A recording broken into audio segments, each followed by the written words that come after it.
नमस्कार, सभी को नमस्कार। कैसे हैं आप लोग? उम्मीद है कि आप सभी बहुत अच्छे होंगे।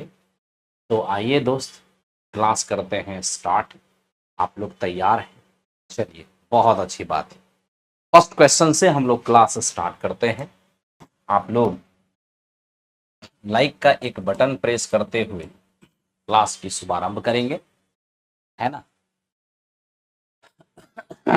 लीजिए, फर्स्ट क्वेश्चन एलसीएम एचसीएफ से है। आज के 9th-10th का क्वेश्चन है ये।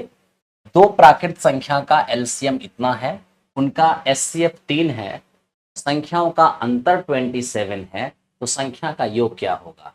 सबसे पहले देखिए, दो संख्या का एचसीएफ अगर 3 है तो निश्चित तौर पर दोनों संख्या 3 का ही मल्टीपल होगा, है ना? एक को 3, एक को 3 भी कह रहे हैं ताकि 3 को मना के एचसीएफ हो जाएगा। ओके मेरे दोस्त, इसी का अंतर दिया है 27। तो अगर 3a और -3b हमारे पास 27 है, तो a माइनस बी का मान तो 9 हो ही जाएगा। आप कहोगे हाँ। अब इन्हीं दोनों का एलसीएम दिया है 1326। एलसीएम कैसे फाइंड करते हैं? तो मेरे दोस्त, अगर आपको एलसीएम फाइंड करना है तो जो दोनों में कॉमन है उसे कॉमन ले लीजिए, और जो कॉमन नहीं है आप उसे मल्टीप्लाई कर दीजिए। ठीक है, यही आपके एलसीएम हो गया, और एलसीएम है 1326। अब यहां से अगर हम ए बी का मान फाइंड करते हैं तो हम देखते हैं 4 तिया 12, 4 तिया 12, 2 तिया 6। ठीक है, तो ये इस तरीके से हमें ए और बी का प्रोडक्ट 420 दिखता है। अब आपको ये पता होना चाहिए 3 और 3b में 3 अगर एचसीएफ है, एचसीएफ 3 था इसलिए नंबर 3 और 3b माने हैं। जब इनमें से 3 कॉमन ले लेते हैं तो एचसीएफ क्या होता है? Highest common factor. 3 कॉमन आ गया तो अब कुछ भी कॉमन नहीं आएगा, यानी ए और बी जो है वो को प्राइम है। तो ए और बी ऐसा दो मान है जिनमें कुछ भी कॉमन नहीं आना चाहिए। दोनों का अंतर यहाँ पर 9 है और दोनों का गुणनफल 442 है। तो मैं कहूँगा कि ये जो दोनों का प्रोडक्ट 442 है ना, 442 को ही थोड़ा सा मेरे दोस्त टुकड़ा बना लो। 442 को ही थोड़ा सा अगर हम ब्रेक करते हैं तो ये हमें क्या दिखता है मेरे दोस्त? 2 गुना 20, 221। 221 का मतलब होता है क्या? 13 और गुने में 17। ठीक है, तो इस प्रकार 442 2 गुने 13 गुना 17 हो गया। ठीक है, तो अब मेरे दोस्त वहां पर ऐसा दो ग्रुप बनाओ, गुना करने से इतना अंतर 9, अंतर 9 अगर रखना है तो ऐसे रखना होगा 26 और 17 का। ठीक है, 26 और 17 का अगर रखेंगे तो 26 माइनस 17 9 भी हो जाएगा, और 26 गुने 17 442 भी हो जाएगा। तो आपको इतनी सी बात समझ में आ गया होगा कि ए का मान 26 और बी का मान 17 रखने से सेटिस्फाई हो जाएगा। तो हमसे इन दोनों का योग ही तो मांगा है, तो 3 कॉमन ले लीजिए। ए का मान 26 है, बी का मान 17 है, तो 3 गुने 43 हो जाएगा, यानी 129 इस क्वेश्चन का आंसर होगा। अतः हम ये कह सकते हैं 129 इस क्वेश्चन का आंसर होगा। तो पहला सवाल था, थोड़ा सा ढंग का क्वेश्चन था। तो मेरे दोस्त, ढंग के जो क्वेश्चन होंगे उसको तो मेरे दोस्त उसी तरह से आपको करना होगा, है ना? चलिए, रमन गोस्वामी, भगवान से पूजा करता हूं कि आपकी तबीयत ठीक रहे। धन्यवाद मेरे दोस्त, और मैं भी आपकी सेवा में किसी तरह की कमी नहीं रखने की पुरजोर कोशिश करता हूं और करता रहूंगा। ठीक है, चलो आओ चलते हैं क्वेश्चन नंबर नेक्स्ट। मेरे दोस्त देखो, जो क्वेश्चन जिस तरीके से आपके लिए बेस्ट हो सकता है मैं उसी बेस्ट तरीके का प्रयोग करूंगा। ठीक है, आओ। धातु के एक पाइप की लंबाई 756 मीटर है, बाहरी और आंतरिक त्रिज्याएं दी हुई है। 1 सेमी क्यूब वजन 7.5 ग्राम के बराबर है। तो बताइए इसकी धारिता क्या होगी? देखो दोस्त मेरे, मैं आपको एक चीज बताता हूं कि जब भी इस तरह का क्वेश्चन आप करने लग जाओगे तो इतना याद रखना कि ये थोड़ा कैलकुलेटिव होता है, और आपको मेरे दोस्त कैलकुलेटिव बनाना ही होता है। तो कैलकुलेशन है तो कैलकुलेशन आपको करना होगा। सबसे पहले मैं ये सेमी देखा, ये सेमी देखा, वजन भी सेमी में देखा है, तो मेरे दोस्त मैं तुरंत इस वेट मीटर को सेमी में कन्वर्ट करूंगा। 7.56 मीटर का मतलब होता है 756 सेमी, 100 से मल्टीप्लाई कीजिए, सेमी में बदल जाएगा। ठीक है, और अब तो मेरे दोस्त ये हमारे पास एक खोखला पाइप है जिसकी आंतरिक और बाह्य त्रिज्या दी हुई है, साथ ही साथ लंबाई दिया हुआ है पाइप का। पाइप का हमको वजन चाहिए तो वॉल्यूम निकालना होगा। ठीक है, और यदि खोखला बेलन है तो पाइप बड़ी आर स्क्वायर माइनस छोटी आर स्क्वायर और इंटू अपना एच हो जाएगा। तो पाई का मान 22/7। तो ये देखो R square minus R square ये होता क्या है, ये मेरे दोस्त ए प्लस बी। सुनिए, क्या हम इसको R plus R into R minus R नहीं कर सकता हूँ क्या? आपको क्यों नहीं कर सकते हैं? तो जब आप ए प्लस बी करने जाएंगे तो मेरे दोस्त आपको 4 नजर आएगा। जब आर माइनस आर करने जाएंगे तो मेरे दोस्त 1 नजर आएगा। और इंटू क्या? तो इंटू हमारा है 756 सेमी। अब यहां से थोड़ा सा कैलकुलेट कर ले अगर, तो 108 हो जाएगा। ठीक है, तो अब क्या करेंगे दोस्त, ये 22 है हमारा और ये हमारा हो जाएगा 432। इतना सेमी क्यू आ जाएगा। ठीक है, अब इतना सेमी क्यू आपको दिख रहा है ना, और आप क्या जानते हैं, एक सेमी क्यू का वजन 7.5 ग्राम है। तो एक पॉइंट ध्यान देना, एक सेमी क्यू का वजन अगर 7.5 ग्राम है तो इतना सेमी क्यू का वजन क्या होगा, तो इसमें आप 7.5 ग्राम से गुना कर देंगे। ठीक है, तो ये आपको पूरा पूरा ग्राम में बदल जाएगा। लेकिन हमें आंसर केजी में चाहिए तो तुरंत आपको 1000 से भाग देना होगा। आप जैसे ही भाग देंगे 71.28 इतना केजी इस क्वेश्चन का आंसर होगा। ऑप्शन नंबर ए हो जाएगा। ठीक है, तो मेरे दोस्त जहां भी आपको सॉल्व करना होगा, कैलकुलेटिव क्वेश्चन होगा, तो वहां आपको सॉल्व करना ही पड़ेगा। ठीक है, चलिए पढ़ते हैं question number next. Water flow वाला क्वेश्चन भी सेट करिए। हाँ ठीक है, आपको जो एग्जामिनेशन में आपके लिए उपयोगी होगा हम लोग उस सब कुछ सेट करेंगे। ठीक है, आइए मेरे दोस्त चलते हैं क्वेश्चन नंबर 73 की। अब देखिए 73 नंबर क्वेश्चन क्या है, जहां मैं आपको फिर वही बात कहूंगा, कैलकुलेटिव क्वेश्चन होंगे तो आपको कैलकुलेशन करना ही पड़ेगा। जैसे देखिए 7500 रुपए वार्षिक ब्याज की दर पर। ठीक है मेरे दोस्त, 8% प्रतिवर्ष की दर से 1.5 वर्ष के लिए निवेश की जाती है। हमें कह रहा है कि अर्धवार्षिक रूप से चक्रवृद्धि ब्याज का मिश्र धन क्या होगा। मेरे दोस्त सबसे पहले ये कैसा हो रहा है, ये अर्धवार्षिक हाफ ईयरली। ठीक है, अगर हाफ ईयरली है तो 8% का जो रेट है ये तो वार्षिक रेट है। अगर हम हाफ ईयरली कैलकुलेट करते हैं तो 4% रेट हमारा काम करेगा। ठीक है, अब 4% मेरे दोस्त हमारा रेट काम करेगा और हमसे क्या मांगा, अमाउंट मांगा है। कौन सा तरीका अपनाऊं, कैसे सॉल्व करूं, ये सबसे बड़ी समस्याएं हो जाती है। तो मेरे दोस्त मैं यहां यही कहूंगा कि आज अगर आप 4% को 1/25, 25 से 26, 25 से 26, 25 से 26 करोगे तो वहां भी कैलकुलेशन आपके लिए आसान नहीं रह जाएगा। लेकिन आपको कैलकुलेशन तो करना होगा, दूसरा कोई उपाय है भी नहीं। ठीक है, तो आइए मेरे दोस्त कैलकुलेशन कर ही लेते हैं। 4% का मतलब है 1/25 से आपका पैसा बढ़ेगा, यानी 25 प्रिंसिपल जो हर संयोजन में एक बढ़कर क्या हो जाएगा, 26 हो जाएगा। ठीक है, तो मेरे दोस्त अगर प्रिंसिपल हमारे पास 7500 है ना, तो ये प्रिंसिपल हर साल अपने आप का 26/25 होता रहेगा, अपने आप का 26/25 और मेरे दोस्त अपने आप का 26/25। ठीक है, अब हम यहां से यही चीज देख रहे हैं, 25 से तो ये हमारा कट गया 30, 25 या 75, फिर 25 से काटेंगे 12 में कटेगा। लेकिन मेरे दोस्त क्या ये कैलकुलेशन आसान होगा, नहीं, गुना तो आपको करना होगा। यहाँ मैं चाहूंगा कि 25 से भाग ना देना पड़े बाद में, तो 4 से नीचे गुना और 4 से ऊपर गुना कर लीजिए। ठीक है, तो इससे क्या होगा कि नीचे आपका 100 हो जाएगा। ओके मेरे दोस्त, और ऊपर आपको मल्टीप्लाई करना होगा। तो ऊपर आप मल्टीप्लाई जैसे ही आप करते हैं, ठीक है, तो ये आपको मल्टीप्लाई करने के बाद देखिए, ऐसे तो आप यहाँ पर डीएस का भी इस्तेमाल कर सकते हैं, क्योंकि सभी ऑप्शन में हम ये देख पा रहे हैं कि डीएस का मामला अलग अलग है। तो चलो हम यहाँ पर डीएस ही यूज कर लेते हैं, ज्यादा टेंशन क्या ही लेना। ठीक है ना, आइए, तो ये हमारा मेरे दोस्त 48 है, ये हमारा 26 है, ये हमारा 26 है और ये भी हमारा 26 है। ठीक है, और अप्रोक्स में तो आंसर जाना नहीं है, पूरा पूरा मेरे दोस्त गुना होके आंसर आएगा। तो आइए ना हम डीएस यूज करते हैं। हम देखिए डीएस कैसे यूज करेंगे। 8 4 12, 12 का डीएस तो हो जाएगा 3 मेरे दोस्त। ठीक है भाई। और ये 6 2 8, 8 ही रहेंगे, 6 2 8 8 ही रहेंगे, 6 2 8 8 ही रहेंगे। अब यहाँ से देख रहे हैं 8 8 8 512, 512 और तिया कितना हो जाएगा, तो ये 1536। यानी कि यहाँ पर अगर हम डीएस देखने जाएंगे तो 6 3 9, 9 5 14, 14 1 15, यानी कि आपको मेरे दोस्त यहाँ पर डीएस कितना दिखेगा, 6 दिखेगा। तो 6 डीएस दिख रहा है हमारे आंसर का। देखते हैं क्या ऑप्शन में कहीं पर 6 डीएस हमें नजर आ रहा है।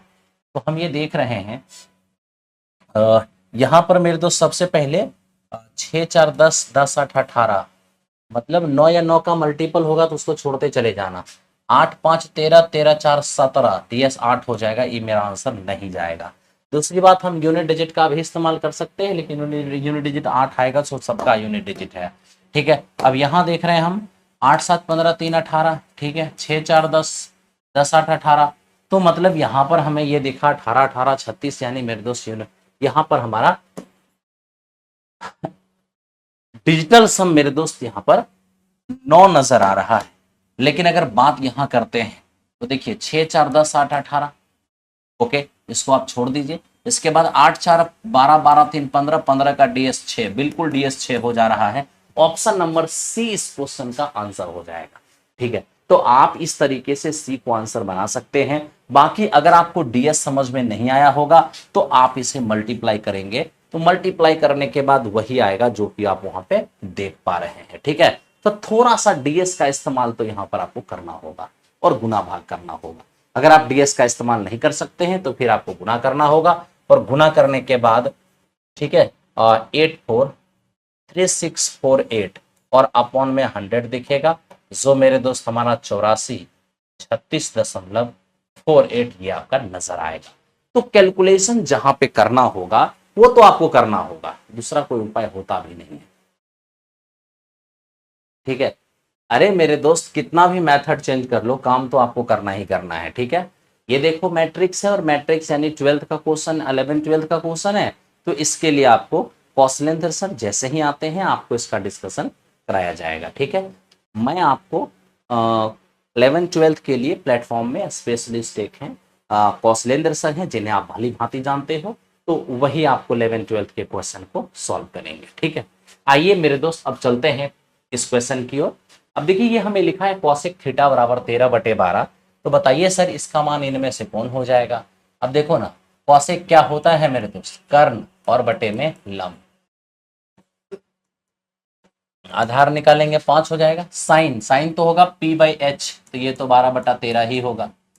कॉस b/h, b/h करेंगे तो 5/13 हो जाएगा। माइनस 10, 10 क्या होता है, 10 तो आपका p/b होता है। तो लीजिए मेरे दोस्त, p है 5 और b है आपका, p है 12 और b है आपका 5।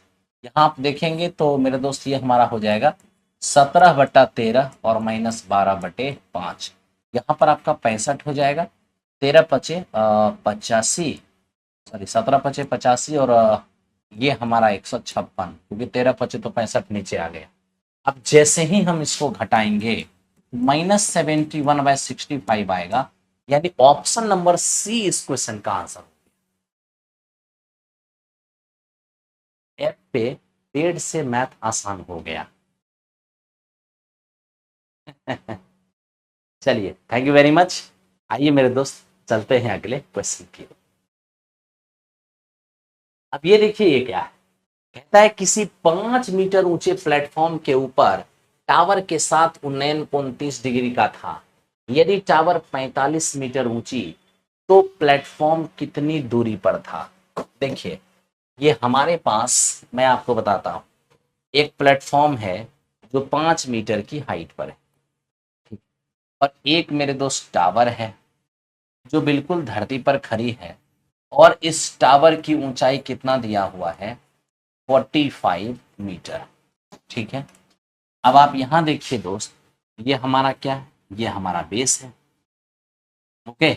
अब आप क्या कीजिए कि प्लेटफॉर्म के शिखर से, शीर्ष से, हमें कहा टावर के शीर्ष का जो एंगल है वो कितना डिग्री है, तो वो मेरे दोस्त हमारा हो गया है 30 डिग्री। क्या कोई परेशानी है? नहीं ना। चलिए अब आप देखिए इसको। अब ये देखिए, ये 5 तो हमारा ये भी 5 होगा बिल्कुल। पूरा 45 में अगर ये 5 है तो ये हमारा क्या होगा, 40 हो जाएगा। ठीक है, लीजिए 30 डिग्री, 30 डिग्री के लिए परपेंडिकुलर कितने होंगे, 1, और बेस कितने हो जाएंगे, √3। जब एक का मान 40 है तो √3 का मान क्या होगा, 40 √3 इस क्वेश्चन का आंसर हो जाएगा। प्लेटफॉर्म से टावर की जो दूरी होगी वो 40 √3 होगी। आपने बनाया भी होगा, आपको आंसर आया भी होगा। ठीक है भाई। चलिए खुशबू जी, गुड़िया जी, डॉली जी, सब लोग अच्छे बना रहे हैं, बहुत अच्छी बात है। सुनील भाई, संजय जी, आइए बढ़ते हैं अगले क्वेश्चन पर। अगले क्वेश्चन को देखते हैं क्या है ये। मेरे दोस्त, इससे हमें कहा गया कि सर एक वृत्ताकार मैदान के चारों ओर एक वृत्ताकार सड़क है, तदनुसार उस सड़क की बाहरी और आंतरिक वृत्त की परिधि का अंतर 66 है। आप सड़क की चौड़ाई बताइए क्या होगा। सबसे पहले मैं आपको ये बताता हूं कि ये मेरे दोस्त हमारा एक सड़क है। ठीक है, आप ये देखो ना, अगर ये हमारा बाहरी त्रिज्या है और ये हमारा अगर आंतरिक त्रिज्या है, आप जानते हैं सड़क की चौड़ाई किसको बोलते हैं, ये है मेरे दोस्त सड़क की चौड़ाई। तो अगर आप यहाँ पर बड़ी आर में से छोटी आर घटा देते हैं तो इसी को मेरे दोस्त सड़क की चौड़ाई मानते हैं, है ना। यानी कि बड़ी आर में से छोटी आर हटा दो, यह सड़क की चौड़ाई हो गई। ओके दोस्त, अब आप देखिए हमें दिया हुआ क्या है, बाहरी वृत्त की परिधि यानी 2 पाई बड़ी आर, अंदर वाले वृत्त की परिधि यानी 2 पाई छोटी आर, इन्हीं दोनों का अंतर दिया हुआ है कितना, 66। ठीक है, अब 2 पाई, पाई का मान 22/7, ये हमारा कॉमन आएगा, तो यहां से आर, ये हमारा छोटी आर, ये हो गया हमारा 66। अब यहां से कैलकुलेट करेंगे तो आर माइनस आर क्या होगा, 10.5 हो जाएगा। कैसे, 22 × 66, 21/2 यानी 10.5। तो ये इस क्वेश्चन का आंसर हो गया 10.5 मीटर। ठीक है, आइए अब हम चलेंगे क्वेश्चन नंबर 78 की ओर। देखिए 78 क्या है हमारा। मेरे दोस्त ये क्वेश्चन हमसे कहा कि दो लीनियर इक्वेशन यानी दो लाइन मैं दे देता हूं और आप ये जान लो कि ये आपस में संपाती, ठीक है, कोइंसिडेंट बनाती है। कोइंसिडेंट की जो सिचुएशन है वो A1/A2, B1/B2 और इक्वल्स टू C1/C2। ठीक है, अब देखो फर्स्ट इक्वेशन में x की जो कोफिशिएंट है ये हमारा A1 है, दूसरे इक्वेशन में x का कोफिशिएंट हमारा 3 है, फर्स्ट इक्वेशन में y का कोफिशिएंट हमारा 2 है और दूसरे इक्वेशन में y का कोफिशिएंट हमारा k है।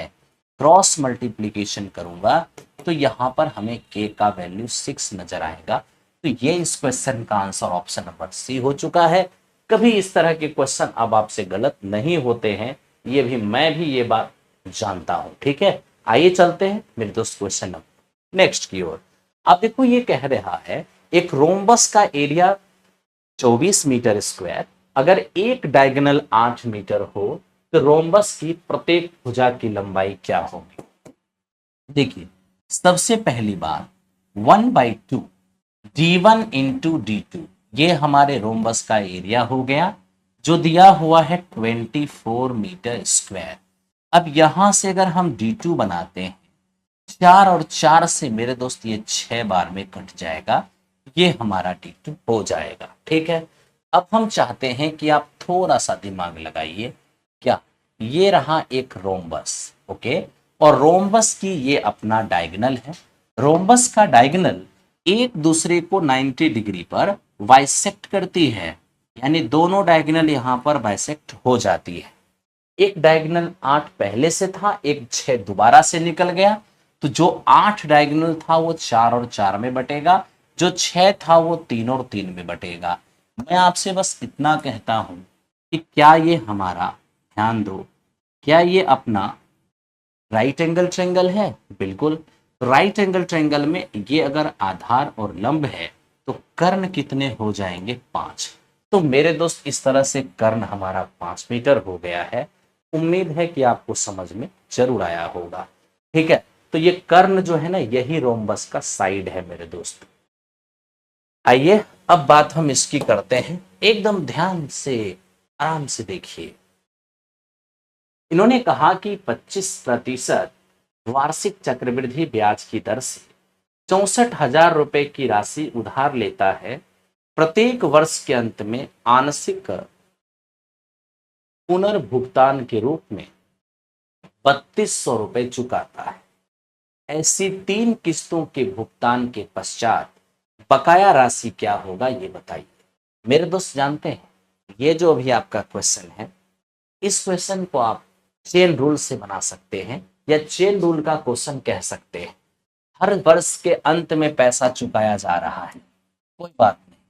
देखिए, आपने कर्ज कितना लिया, आपने कर्ज लिया है 64,000, ठीक है मेरे दोस्त। साल, पूरा साल जब आप इसे रखेंगे तो 25% यानी 1/4 आपको इंटरेस्ट लगेगा। और यदि आप 1/4 निकालते हैं, इसका 1/4 निकालेंगे तो 16 चौके 64, 16,000 इंटरेस्ट बनेगा।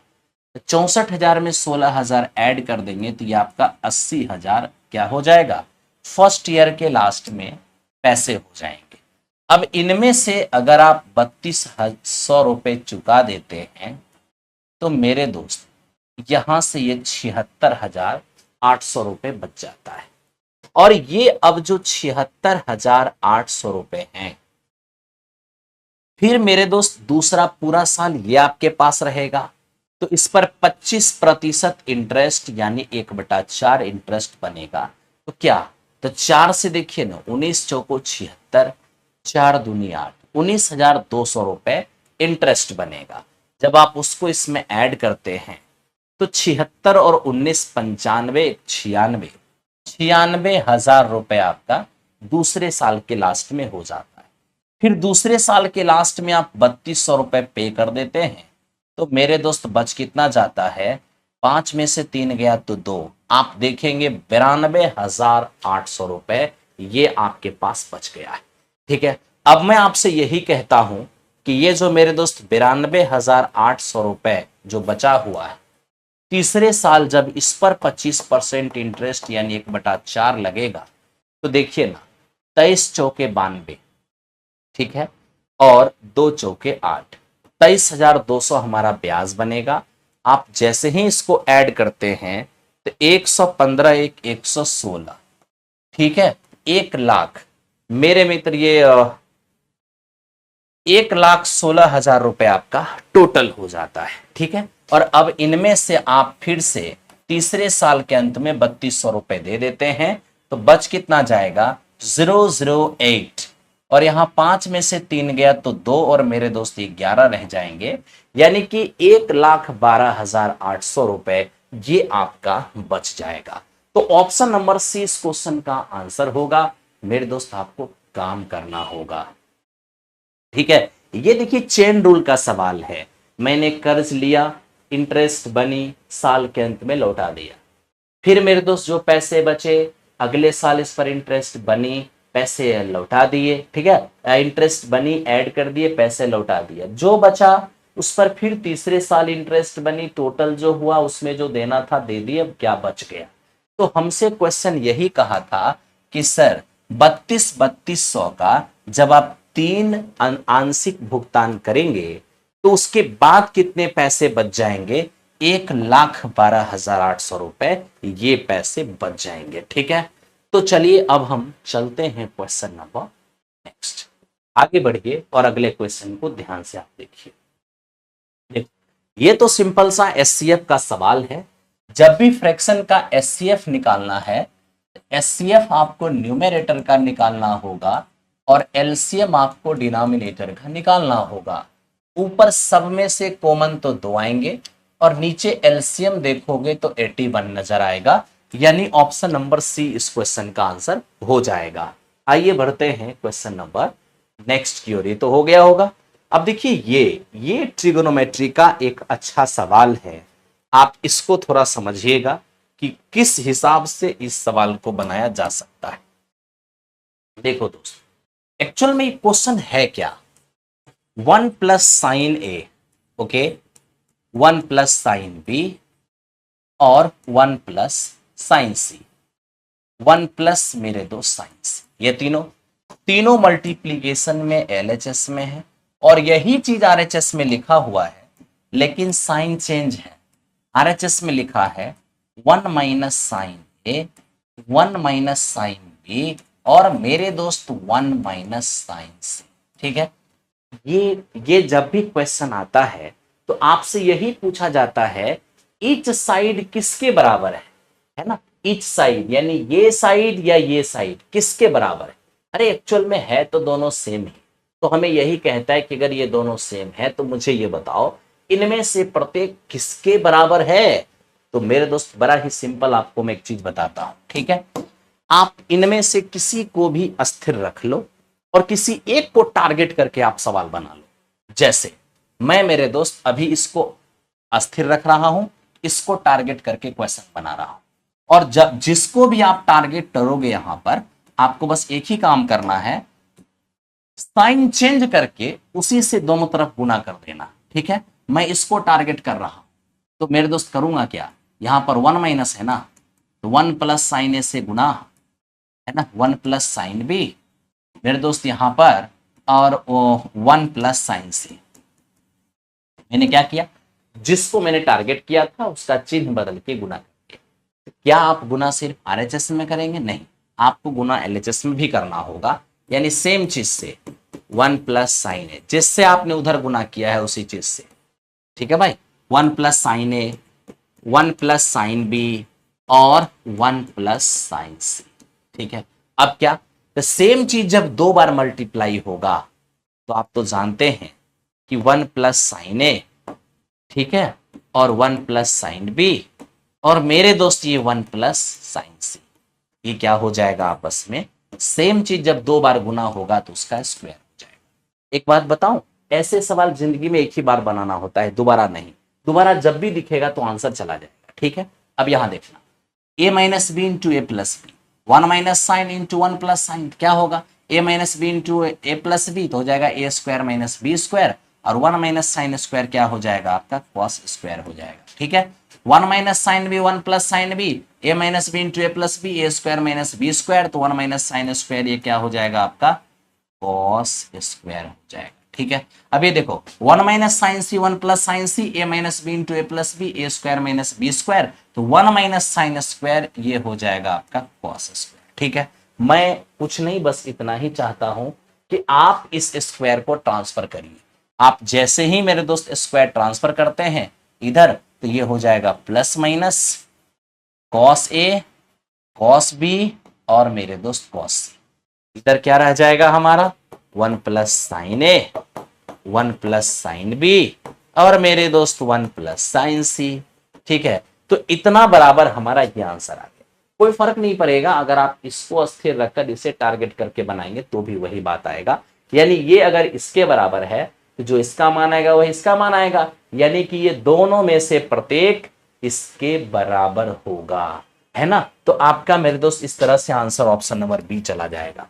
यहां पर मैं आपको एक छोटी सी बात बताता हूं, ये क्वेश्चन साइन में, अगर ये साइन में गिवन है तो आंसर कॉस में आएगा, अगर ये कॉस में गिवन है तो आंसर मेरे दोस्त साइन में आएगा। हम उम्मीद करते हैं इतनी बात आपको समझ में आया होगा। जब क्वेश्चन को सेट करते टाइम इसको जब कर ही दिया गया है तो मैं इससे इर्द गिर्द की बात भी कुछ बता देता हूं कि और यहां पर क्या क्वेश्चन सेट हो सकता है। तो देखो मेरे दोस्त, दो टाइप का क्वेश्चन यहां पर और सेट हो सकता है। जैसे आपका ये क्वेश्चन हो सकता है 1 plus cos A 1 plus cos B 1 plus cos C, ठीक है, बराबर 1 minus cos A 1 minus cos B और मेरे दोस्त ये 1 माइनस कॉस सी। ठीक है, ये दोनों ही बराबर है। आपसे कहेगा कि इनमें से प्रत्येक किसके बराबर होगा, में से प्रत्येक किसके बराबर होगा। तो सिंपल सा मेरे दोस्त यहां पर आंसर जाएगा, ठीक है क्या, प्लस माइनस साइन ए, ओके, साइन बी और मेरे दोस्त साइन सी। ठीक है, इतनी बात आपको बता दी। अब यहां पर एक क्वेश्चन और सेट हो सकता है, वो ये sec plus 10a sec b plus मेरे दोस्त 10b और sec c और प्लस में 10c, प्लस में मेरे दोस्त 10c, ओके, बराबर sec a minus 10a sec b minus 10b और sec c और माइनस 10c।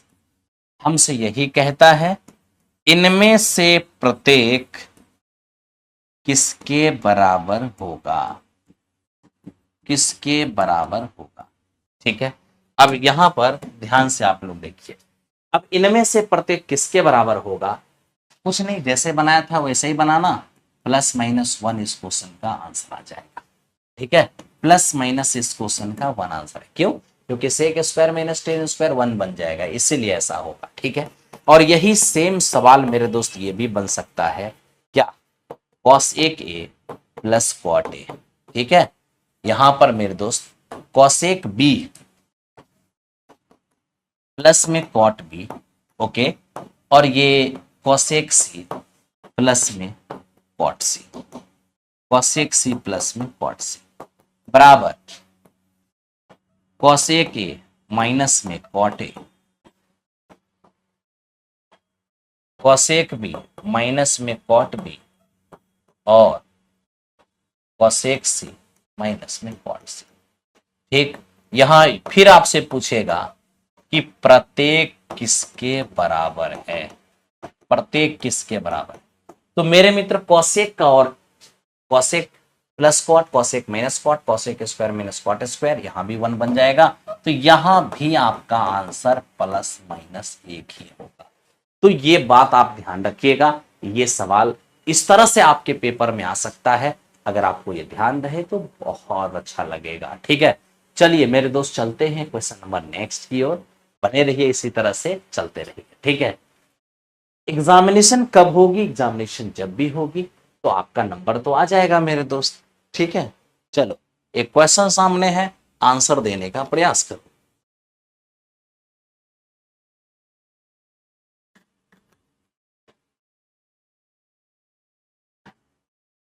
बिल्कुल, ये 6 to 8 और 9-10 दोनों के लिए सफिशियंट है, 6 to 8 के लिए भी ठीक है ना, बिल्कुल यूजफुल है मेरे दोस्त। आइए अब देखिए PQR में, PQR एक त्रिभुज है, PQ बराबर इतना, Q बराबर 68 सॉरी 58 डिग्री, S और T PQ PR पर दो ऐसे पॉइंट हैं, STR 122, PS दिया है 14, PT दिया है 12, RT क्या होगा। अब देखो मैं आपको क्या बताता हूं मेरे दोस्त, हमारे पास एक ट्रेंगल है, ठीक, और ट्रेंगल है PQR, ओके। हमसे क्या कहा गया, हमसे कहा कि PQ पर एक पॉइंट है S, लीजिए PQ पर एक पॉइंट है S और PR पर एक पॉइंट है T, एक पॉइंट है T। जैसे ही इसको मिलाते हैं तो STR यानी ये एंगल हमारा 122 दिया हुआ है, साथ ही साथ एंगल Q ये हमारा 58 दिया हुआ है। ठीक है मेरे दोस्त, अब मैं आपसे कुछ पूछता हूं, साइड क्या क्या है, PS आपका 14 है, PT आपका 12, ये आपका 12 है, और कोई है PQ 24, पूरा 24 जिसमें ये 14 है तो ये हमारा 10 होगा। ठीक है, हमें RT का मान मांगा है, इसका मान, इसको मेरे दोस्त मैं X मान लेता हूं। ठीक है, और अब आपको कुछ यहां पे दिखाता हूं, इस प्रकार का क्वेश्चन जनरली सिमिलरिटी पर बनता है। अब देखिए कैसे सिमिलरिटी पर बनेगा, छोटा त्रिभुज और बड़े त्रिभुज में थोड़ा कुछ केस करो। पहले मुझे ये बताओ कि ये एंगल कितना होगा, अरे रेखा पर 180, 180 मगर इधर 122 है तो ये पक्का हमारा 58 हो जाएगा। आप कहोगे हाँ जी सर 58 तो हो जाएगा। आप ये वाली एंगल देखो, दोनों में मेरे दोस्त कॉमन है, छोटे वाले ट्रायंगल में भी और बड़े वाले ट्रायंगल में भी। क्या होगा, छोटे वाले ट्रायंगल में ये दोनों एंगल बड़े वाले ट्रायंगल में इस दोनों एंगल के इक्वल है, यानी छोटे का 2 कोण और बड़े त्रिभुज का दो कोण आपस में बराबर है, तब तो छोटे त्रिभुज का ये तीसरा कोण बड़े त्रिभुज के इस तीसरे कोण के बराबर हो जाएगा। यानी angle angle angle similarity theorem से दोनों ही त्रिभुज सिमिलर हो गया। जैसे ही ट्रायंगल सिमिलर हो गए हैं, बराबर कोण के सामने के भुजा का अनुपात बराबर होगा। तो 58 के सामने छोटे त्रिभुज में आपको 14 दिख रहा है और 58 के सामने बड़े त्रिभुज में आपको 12 प्लस एक्स दिख रहा है। 12 प्लस एक्स लिख दो बराबर। फिर देखना मेरे दोस्त, ये वाली एंगल में छोटे त्रिभुज के सामने आपको 12 दिख रहा है और इसके बराबर ये है, और इसके सामने बड़े त्रिभुज में आपको क्या दिख रहा है, 24 दिख रहा है। तो यहां पर अगर हम सॉल्व करते हैं 14 और अपॉन 12 प्लस एक्स बराबर 1/2, तो ये 12 प्लस एक्स बराबर हो जाता है 28। तो एक्स का मान क्या होगा मेरे मित्र, 16 हो जाएगा। तो इस प्रकार बी नंबर इस क्वेश्चन का आंसर होगा। आर टी बराबर हमारा 16 हो जाएगा। ठीक है, हम उम्मीद करते हैं समझ में आपको आया होगा। अच्छा सर, कुरुक्षेत्र बैच में पेमेंट नहीं हो रहा है, ऐसे कैसे हो सकता है? पेमेंट के प्रोसेस में अगर कोई दिक्कत होगा तो उसे ठीक कर दिया जाएगा, है ना। आप ट्राई करिए ना 1-2 बार, वो ठीक हो जाएगा मेरे दोस्त।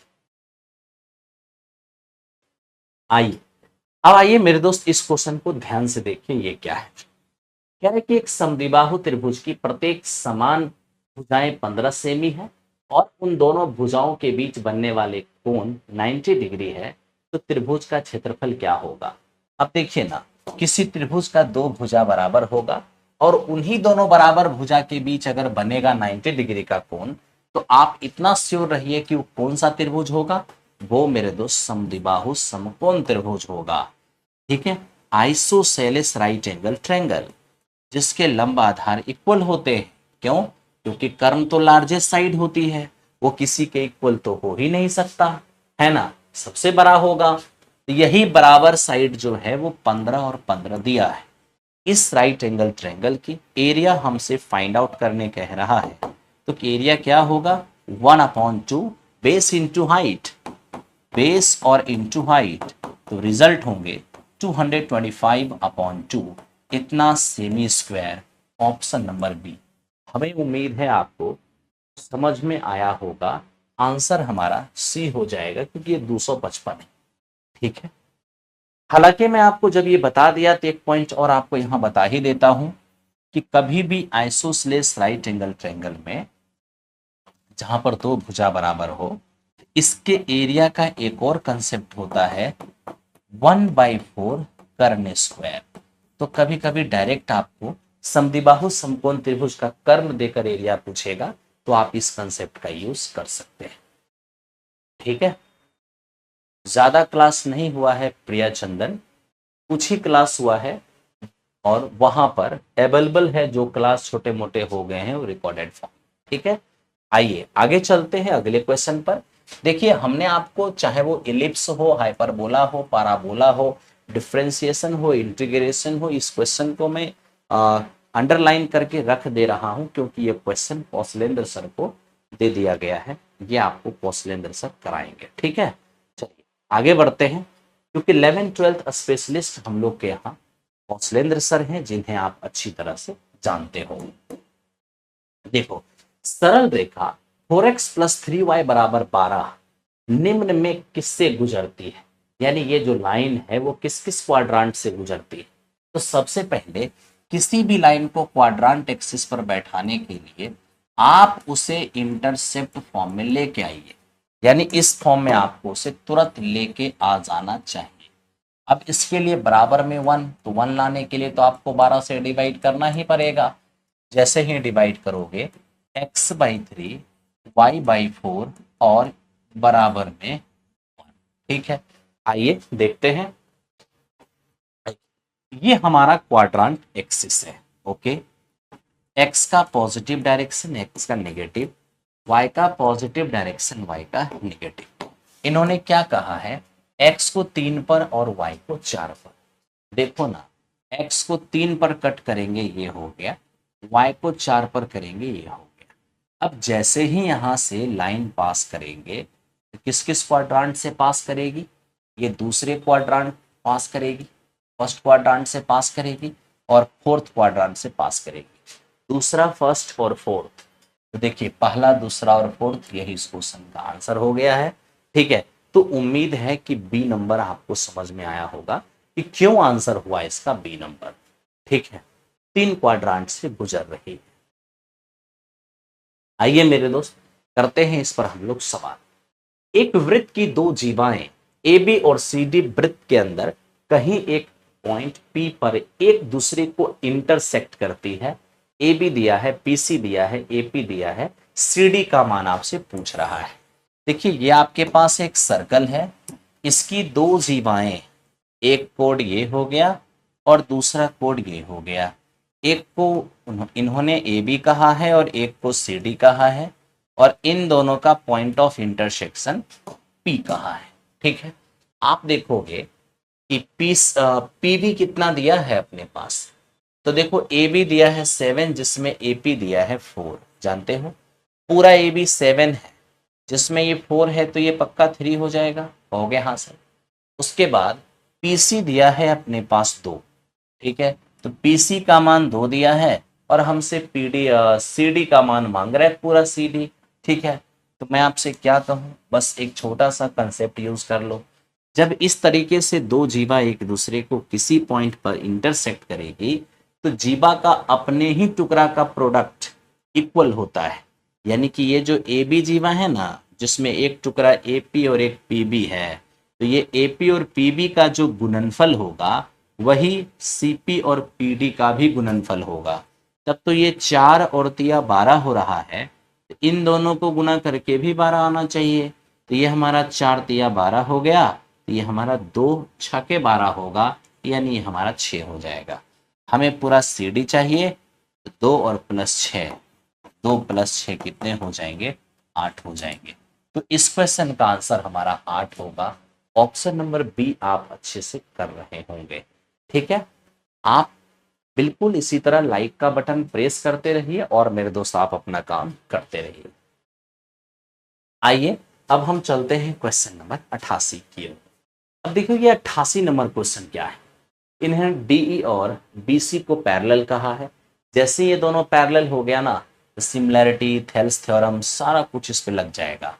देखते हैं क्या जरूरत पड़ता है। ए डी का मान 2.5 है, ये 2.5 हो गया। बी डी का मान 3.5 है, तो ये हमारा 3.5 हो गया। उसके बाद ईसी हमारा 4.2 है, ये 4.2 हो गया। हमें चाहिए एसी का मान, ये पूरे एसी का मान मांग रहा है, इसको एक्स मान लीजिए। ठीक है, और थेल्स थ्योरम ही लगा दीजिए। अगर आप यहाँ पे थेल्स थ्योरम लगाते हैं तो मेरे दोस्त क्या होगा, जब किसी ट्रायंगल में जब भी किसी ट्रायंगल में बेस के पैरेलल लाइन कहीं से खींच दिया जाए तो वो अन्य दो साइड को एक ही रेशियो में बांटेंगे। यानी थेल्स थ्योरम के अनुसार ए डी बटा डी बी बराबर ए बटा ई सी हो जाएगा। ठीक है, ए डी और बटे डी बी और बराबर ए और बटे ई सी हो जाएगा। तो मेरे दोस्त ये हमारा 2.5 है, तो ये हमारा 3.5 है, बराबर ए अपना x है और इसी अपना 4.2 है। अब यहां से हम ये देख रहे हैं, ये डेसिमल हटा, ये भी डेसिमल हटा। अब आप देखेंगे 5 पचे 25, 7 पचे 35, 7 से इसको काटेंगे 0.6 हो जाएगा, यानी x का मान आ जाएगा 3। x का मान 3 हो गया, लेकिन हमें तो चाहिए AC। अगर हमें AC फाइंड करना है तो AC में हमारा x भी होगा और 4.2 भी होगा। तो AC तो हमारा 3 x का मान तो 3 आ चुका है, यानी 7.2 इस क्वेश्चन का आंसर होगा और ऑप्शन नंबर सी हो जाएगा। ठीक है, बहुत बहुत बात क्लास। बिल्कुल एकदम ऐसे ही लाइक का बटन प्रेस करते हुए और मेरे दोस्त काम करते रहना। ठीक है, हो गया ये अपना। ओके, बढ़ो नेक्स्ट क्वेश्चन की ओर। नेक्स्ट क्वेश्चन की ओर लो मेरे दोस्त, और अब आप इस क्वेश्चन को करो और देखो ये कैसा क्वेश्चन है। सर कितना भी करते हैं 2 या 3 क्वेश्चन गलत हो ही जाता है। इसके लिए क्या करना होगा, थोड़ा सा कंसंट्रेशन रखना होगा पेपर सॉल्व करते टाइम पर, और एक सेट रोजाना आपको अपने घर पर भी लगाना होगा। इससे क्या होगा कि आपकी इस तरह की जो कन्फ्यूज़न है, मिसअंडरस्टैंडिंग है, या फिर टाइम प्रेशर में गलत करने के जो हैबिट है, इस सब से आप निजात पाएंगे।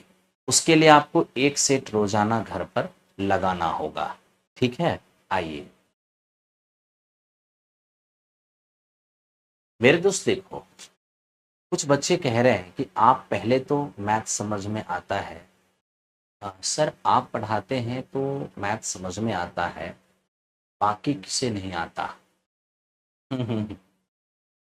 No, I request you, okay, no attitude. ये एटीट्यूड किस में है मेरे दोस्त? हाँ, ये एटीट्यूड किस में है? सबको एक ही जगह जाना है, वापस जाना है। ठीक है, आई देखते हैं। देखिए यहाँ पर हमें ए और बी दोनों ही एंगल के बारे में कहा कि ये दोनों एंगल ए से 0 से बड़ा है, 45 से छोटा है।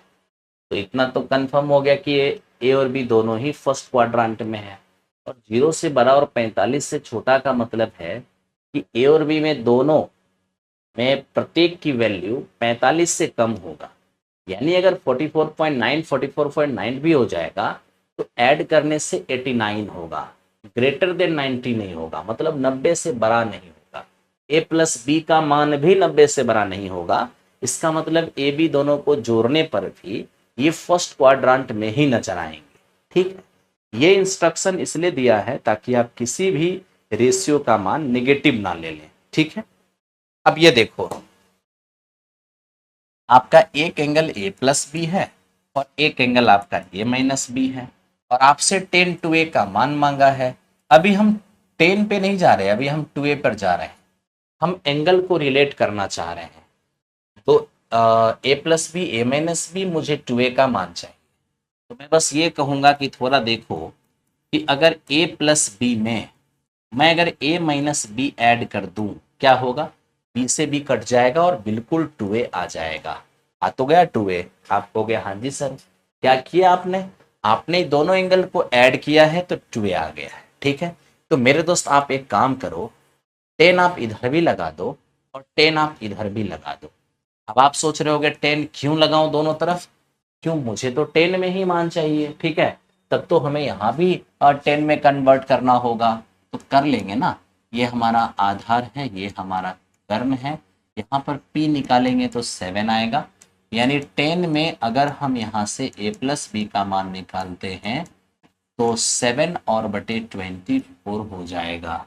उसी तरह से यहाँ अगर देखते हैं, ये हमारा साइन है ना, ये हमारा P है और ये हमारा H है। अगर यहाँ पर हम B निकालते हैं तो मेरे दोस्त कितने हो जाएंगे? 8। यानी 10 ऑफ एंगल अगर हम A माइनस बी फाइन करने चले जाएं तो P हमारा 15 होगा और B हमारा 8 हो जाएगा। ठीक है, आइए मेरे दोस्त अब आप काम कीजिए।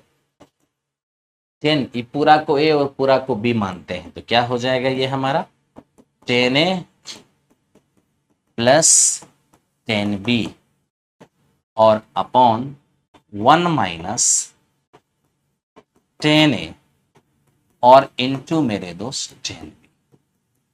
क्लियर है? ठीक है, अब आप लेके आ जाओ उसे। 10A हमारा 7/24 है, ए प्लस बी 7/24 है, और ये हमारा मेरे दोस्त 15/8 है। डिनोमिनेटर में देखो 1 माइनस 7/24, 7/24 और मेरे दोस्त ये हमारा 15/8। अगर हम इसे थोड़ा सा एलसीएम ले लें या मेरे दोस्त मल्टीप्लाई ही कर ले तो हम यहाँ पर यही चीज देखेंगे कि 24 और 8 हो जाएगा 192। ठीक है, क्यों? क्योंकि नीचे मल्टीप्लाई होने वाला है इसलिए कर रहा हूं। 8 सते यहाँ पे 56 आ जाएंगे और ये 24 गुने 15, 15 चौके 60, 15 दूने 30 और 6 36। लीजिए, नीचे भी मेरे दोस्त एलसीएम हमारा 192 ही होगा। यहाँ पे आ जाएगा हमारा 192 और माइनस 15 सते 105। तो हम देख रहे हैं कि इससे तो हमारा कैंसिल आउट हो गया, बिल्कुल। और इसे ऐड करने पर ये 416 हो जाएगा और नीचे मेरे दोस्त इसमें से इसको घटाने पर ये 87 हो जाएगा। तो कौन सा ऑप्शन हमारा आंसर होगा? ऑप्शन नंबर ए हमारा आंसर होगा। अब देखो कैलकुलेटिव बहुत अच्छा लगा। देखो कैलकुलेटिव होगा तो मेरे दोस्त काम तो करने होंगे, कैलकुलेशन करना होगा, वरना 9th के टीचर आप यूं ही तो नहीं बन जाओगे, मेहनत तो आपको थोड़ी बहुत करना ही होगा, ठीक है ना। चल आगे बढ़ते हैं, अगले क्वेश्चन पर हम लोग देखते हैं। अब देखते हैं कि ये क्वेश्चन क्या है। ये हमारे पास 2 7 12 dot dot dot dot dot 10 पदों का योग मांगा है। ये मेरे दोस्त हमारा एपी है, एपी का ये अपना फर्स्ट टर्म है। कॉमन डिफरेंस निकालने जाऊंगा तो 5 हो जाएगा। आप सबको पता है कि एस एन बराबर क्या होगा, n/2। 2a का मान 2 है, प्लस n-1 और इंटू डी, और डी हमारा 5, ये हमारा 5 हो जाएगा। और यहाँ से 9 पचे 45, 45 और 4 हो जाएंगे 49, यानी इसका आंसर हमारा 245 हो जाएगा। ऑप्शन नंबर ए मुझे नहीं लगता है कि कोई प्रॉब्लम आपको होना चाहिए। सर साइड प्लीज, साइड तो मैं हो ही जाता हूँ। इसका स्क्रीनशॉट लेना है क्या, ले लो स्क्रीनशॉट, क्या दिक्कत है। देखो मित्र, समय अधिक लगता है, समय कम लगने का एक ही उपाय है कि आपको रोजाना एक सेट अपने घर में लगाना होगा, ठीक है। और प्लेटफॉर्म में जिस दिन आप सेट लगाने आते हैं उस दिन आपको ये मान के चलना है कि आज हम एग्जामिनेशन देने जा रहे हैं, तो प्लेटफॉर्म की सेट को आप अपना फाइनल पेपर समझिए, बाकी एक पेपर आप अपने रूम पर डेली लगाइए, ठीक है। अब जैसे देखिए ये क्वेश्चन क्या है, ये sin 25 cos 35 और sin 35, मतलब जो हम यहाँ देख रहे हैं वही चीज हमें यहाँ नजर आ रहा है, ठीक है भाई। और जो हम यहाँ पे देख रहे हैं वही चीज हमें यहाँ पे नजर आ रहा है। तब तो हम यहाँ एक फॉर्मूला यूज कर सकते हैं, क्या, sign A cos B cos A sine B. Sign A cos B cos A sine B, ये कंसेप्ट होता है अपना साइन ए प्लस बी। तो इस तरह से हो जाएगा हमारा साइन 60, और साइन 60 होगा √3/2। तो मेरे दोस्त ये ऑप्शन नंबर सी हो गया है। हमें नहीं लगता है कि कोई परेशानी आपको होना चाहिए, ठीक है। आते हैं, चलते हैं नेक्स्ट क्वेश्चन।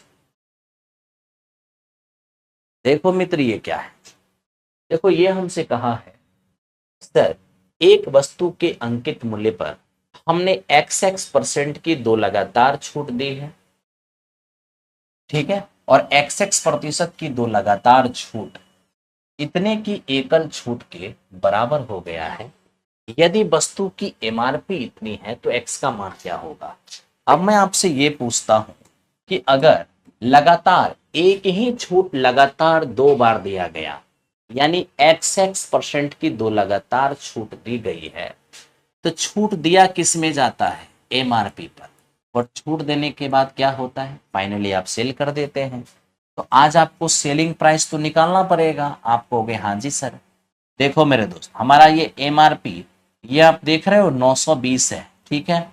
रही बात सेलिंग प्राइस निकालने की, तो सेलिंग प्राइस निकलेगा कैसे, तो उसके लिए आप यही कहोगे कि सर 920 रुपए की चीज एमआरपी है जिस पर छूट 331.20 की आपने दिया है, तब तो यहाँ पर 80 हो जाएंगे।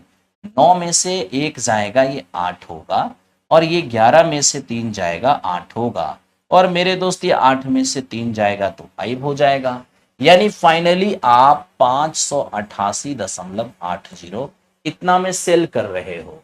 यानी एमआरपी में से आप डिस्काउंट को जब हटाओगे तो बिक्री मूल्य ही तो नजर आएगा।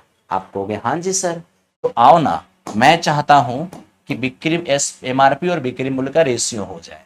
तो आप डेसिमल हटाओगे, यहाँ पर 2 जीरो आ जाएंगे, आप कहोगे हाँ जी सर। एक जीरो से एक जीरो आपका कैंसिल आउट हो गया। अब आप 23 से काट लीजिए, 23 चौके 92, और यहाँ 23 से अगर आप काटते हैं 23 दूनी 46, ठीक है भाई, और बच जाएंगे कितने, 12। तो 23 दूनी 46, 46 इसमें से अगर जाता है तो 12 128, 23 पंचे और 23 छके, यानी 400, और मेरे दोस्त 256। ओके, अब आपसे मैं एक सवाल पूछता हूं, क्या अगर आपने XX% की 2 लगातार छूट दी है, तो मेरे दोस्त अगर प्रतिशत में दोनों छूट सेम है तो फ्रैक्शन भी तो सेम ही बनेगा। हाँ जी, तो x% की पहली छूट देने पर मान लेते हैं ए रुपए की वस्तु बी में बिक रहा होगा। चूंकि x% की ही दूसरी छूट है, यानी एक बार फिर से ए रुपए की वस्तु बी में बिक रहा होगा। आप कहोगे हाँ जी सर। अब मेरे दोस्त, दो लगातार छूट देने के बाद हम देख रहे हैं कि फाइनली 400 एमआरपी और 256 हमारा एसपी नजर आ रहा है। आप सोच रहे होंगे यहाँ क्यों नहीं काटे आप?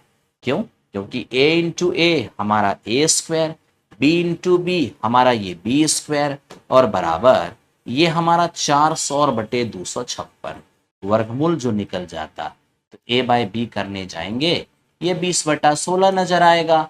तो मेरे दोस्त यहाँ पर आपका 20 हो गया और यहाँ पे आपका 16 हो गया।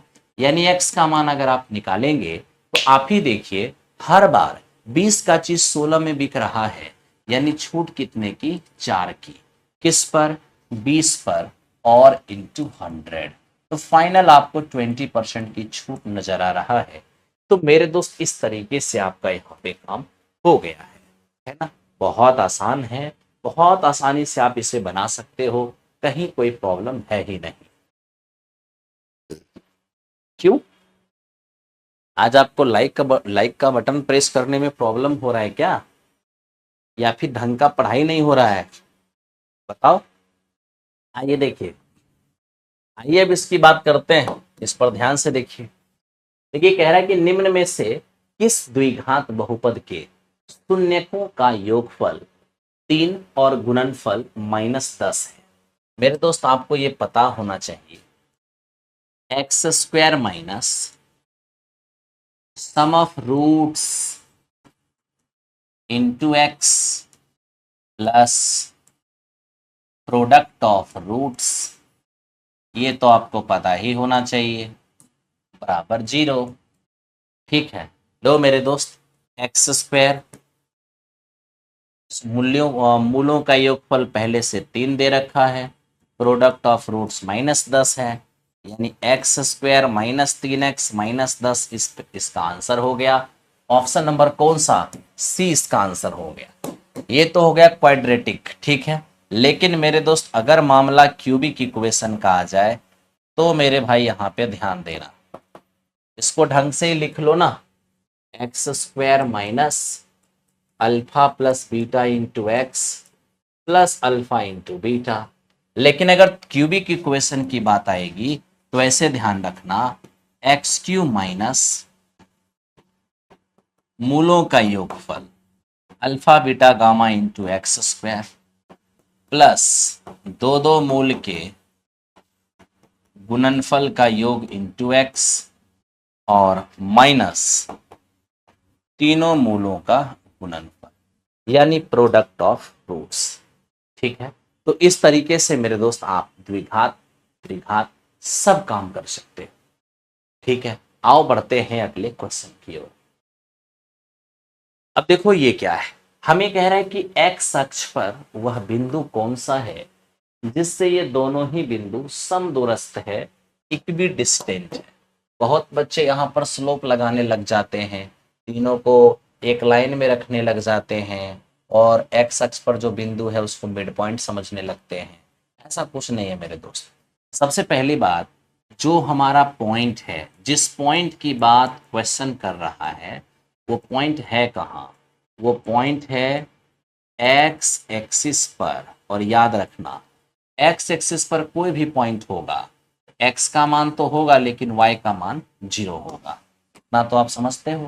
तो कह रहा है कि एक्स एक्सिस पर इसी पॉइंट से हमारा दो पॉइंट मेरे मित्र इक्वी डिस्टेंट है। दो पॉइंट में एक हमारा 2, है और एक मेरे दोस्त हमारा 2, -9। 2, -5 है और -2, -2, ठीक है। अब आप यहां देख लीजिए, एक मेरे दोस्त हमारा ये और एक मेरे दोस्त हमारा, हमें क्या बोला है? हमें कहा यही एक्स एक्सिस पर वह पॉइंट फाइंड करें जिससे 2, -5 और -2, 9 इक्वी डिस्टेंट हैं, इक्वी डिस्टेंट, यानी ए बी और ए सी जो आपस में बराबर हैं मेरे दोस्त, इन दोनों का स्क्वायर भी आपस में इक्वल होगा। ठीक है, ओके। तो चलिए आइए मेरे दोस्त, जब ए बी आपस में इक्वल है तो दोनों का स्क्वायर भी इक्वल होगा। आज अगर हम ए बी स्क्वायर निकालते हैं तो क्या होगा, एक्स माइनस 2 का स्क्वायर, एक्स माइनस 2 का स्क्वायर प्लस 0 माइनस 5 का स्क्वायर, 0 माइनस माइनस प्लस 5 का स्क्वायर। अगर ए सी फाइंड करेंगे तो मेरे दोस्त ये हमारा होगा एक्स और माइनस माइनस प्लस 2 का स्क्वायर, 0 माइनस 9 तो 0 माइनस 9 का स्क्वायर हो जाएगा। ये काम करते हैं, x square minus 4x plus 4 और ये 25, x square plus 4x plus 4 और ये हमारा होगा 81। मेरे दोस्त x square plus 4 x square plus 4 तो खत्म ही हो गया, माइनस 4x उधर से आएगा, माइनस 4x हो जाएगा माइनस का 8x और बराबर ये जाके उस पार घट जाएगा तो ये क्या हो जाएगा, तो मेरे दोस्त ये हो जाएगा 6 और 7 में से 2 गया तो 5, यानी हमारा x का मान आ जाएगा -7 और x का मान -7 होने से -7 गुना 0, ये इस क्वेश्चन का आंसर होगा -7,0 ऑप्शन नंबर ए। मुझे नहीं लगता है कि आपको कहीं से भी कोई तकलीफ होना चाहिए।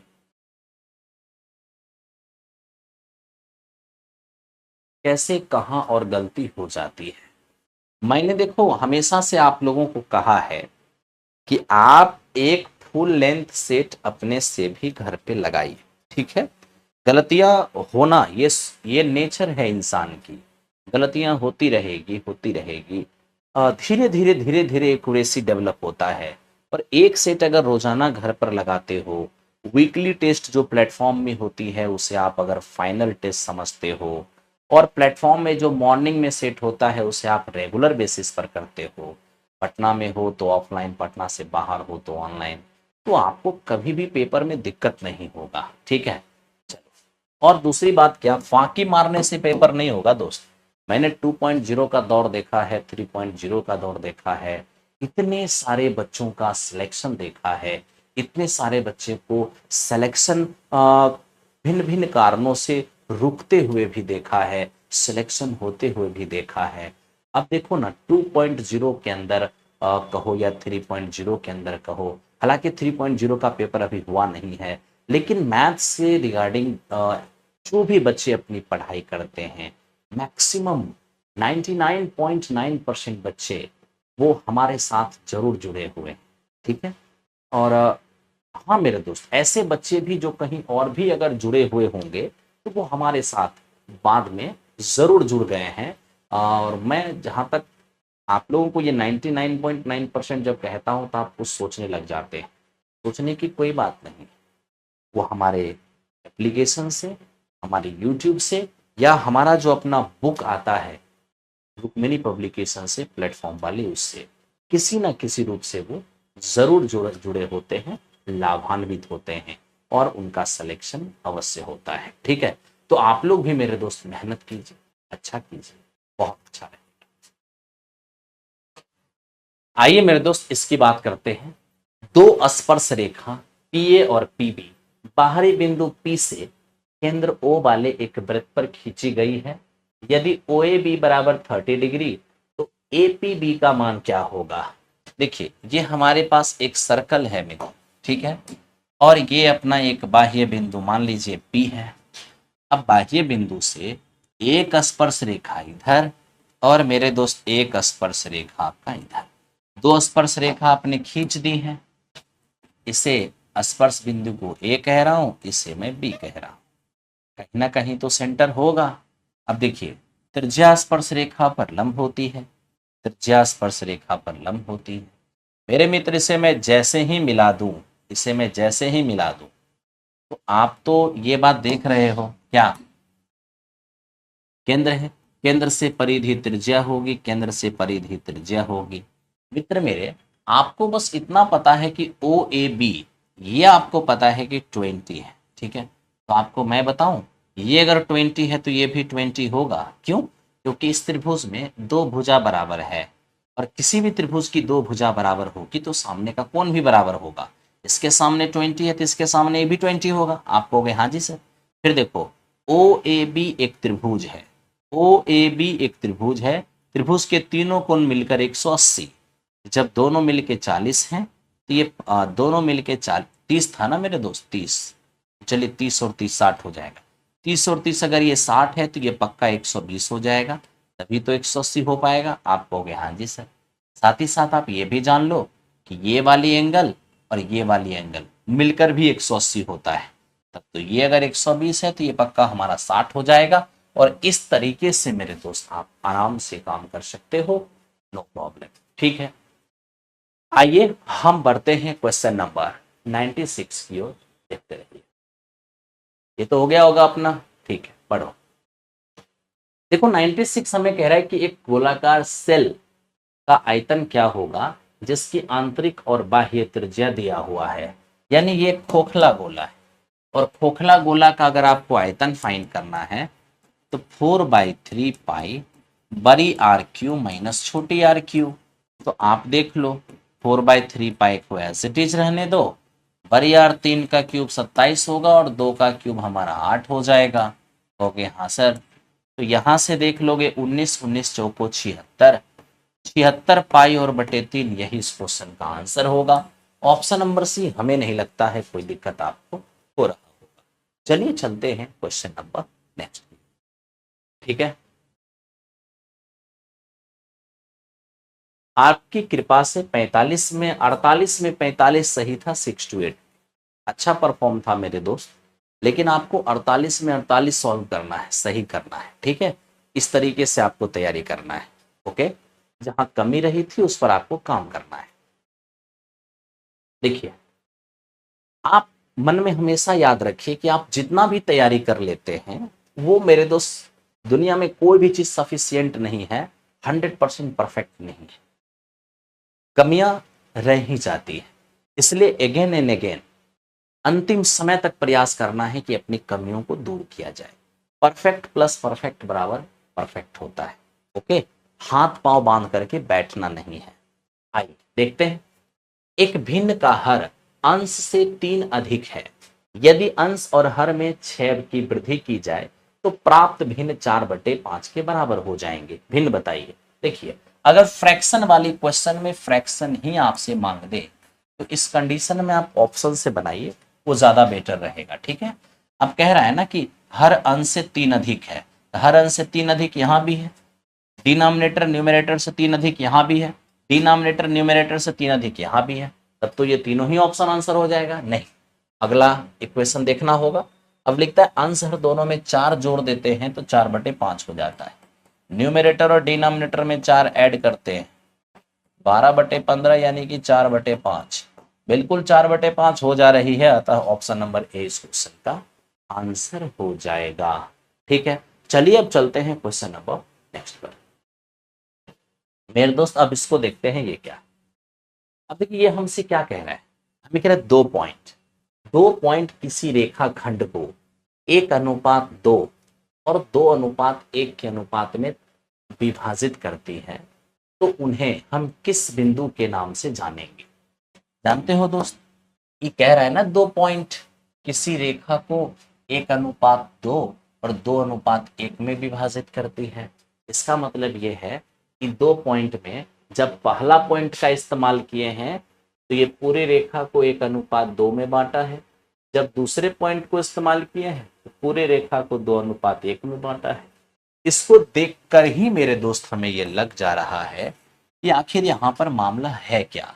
एक्चुअल में यहाँ पर मामला, यहाँ देखिए, ये पूरा का पूरा मान लीजिए हमारा ए बी है। ठीक है, ये पूरा का पूरा मामला हमारा ए बी है।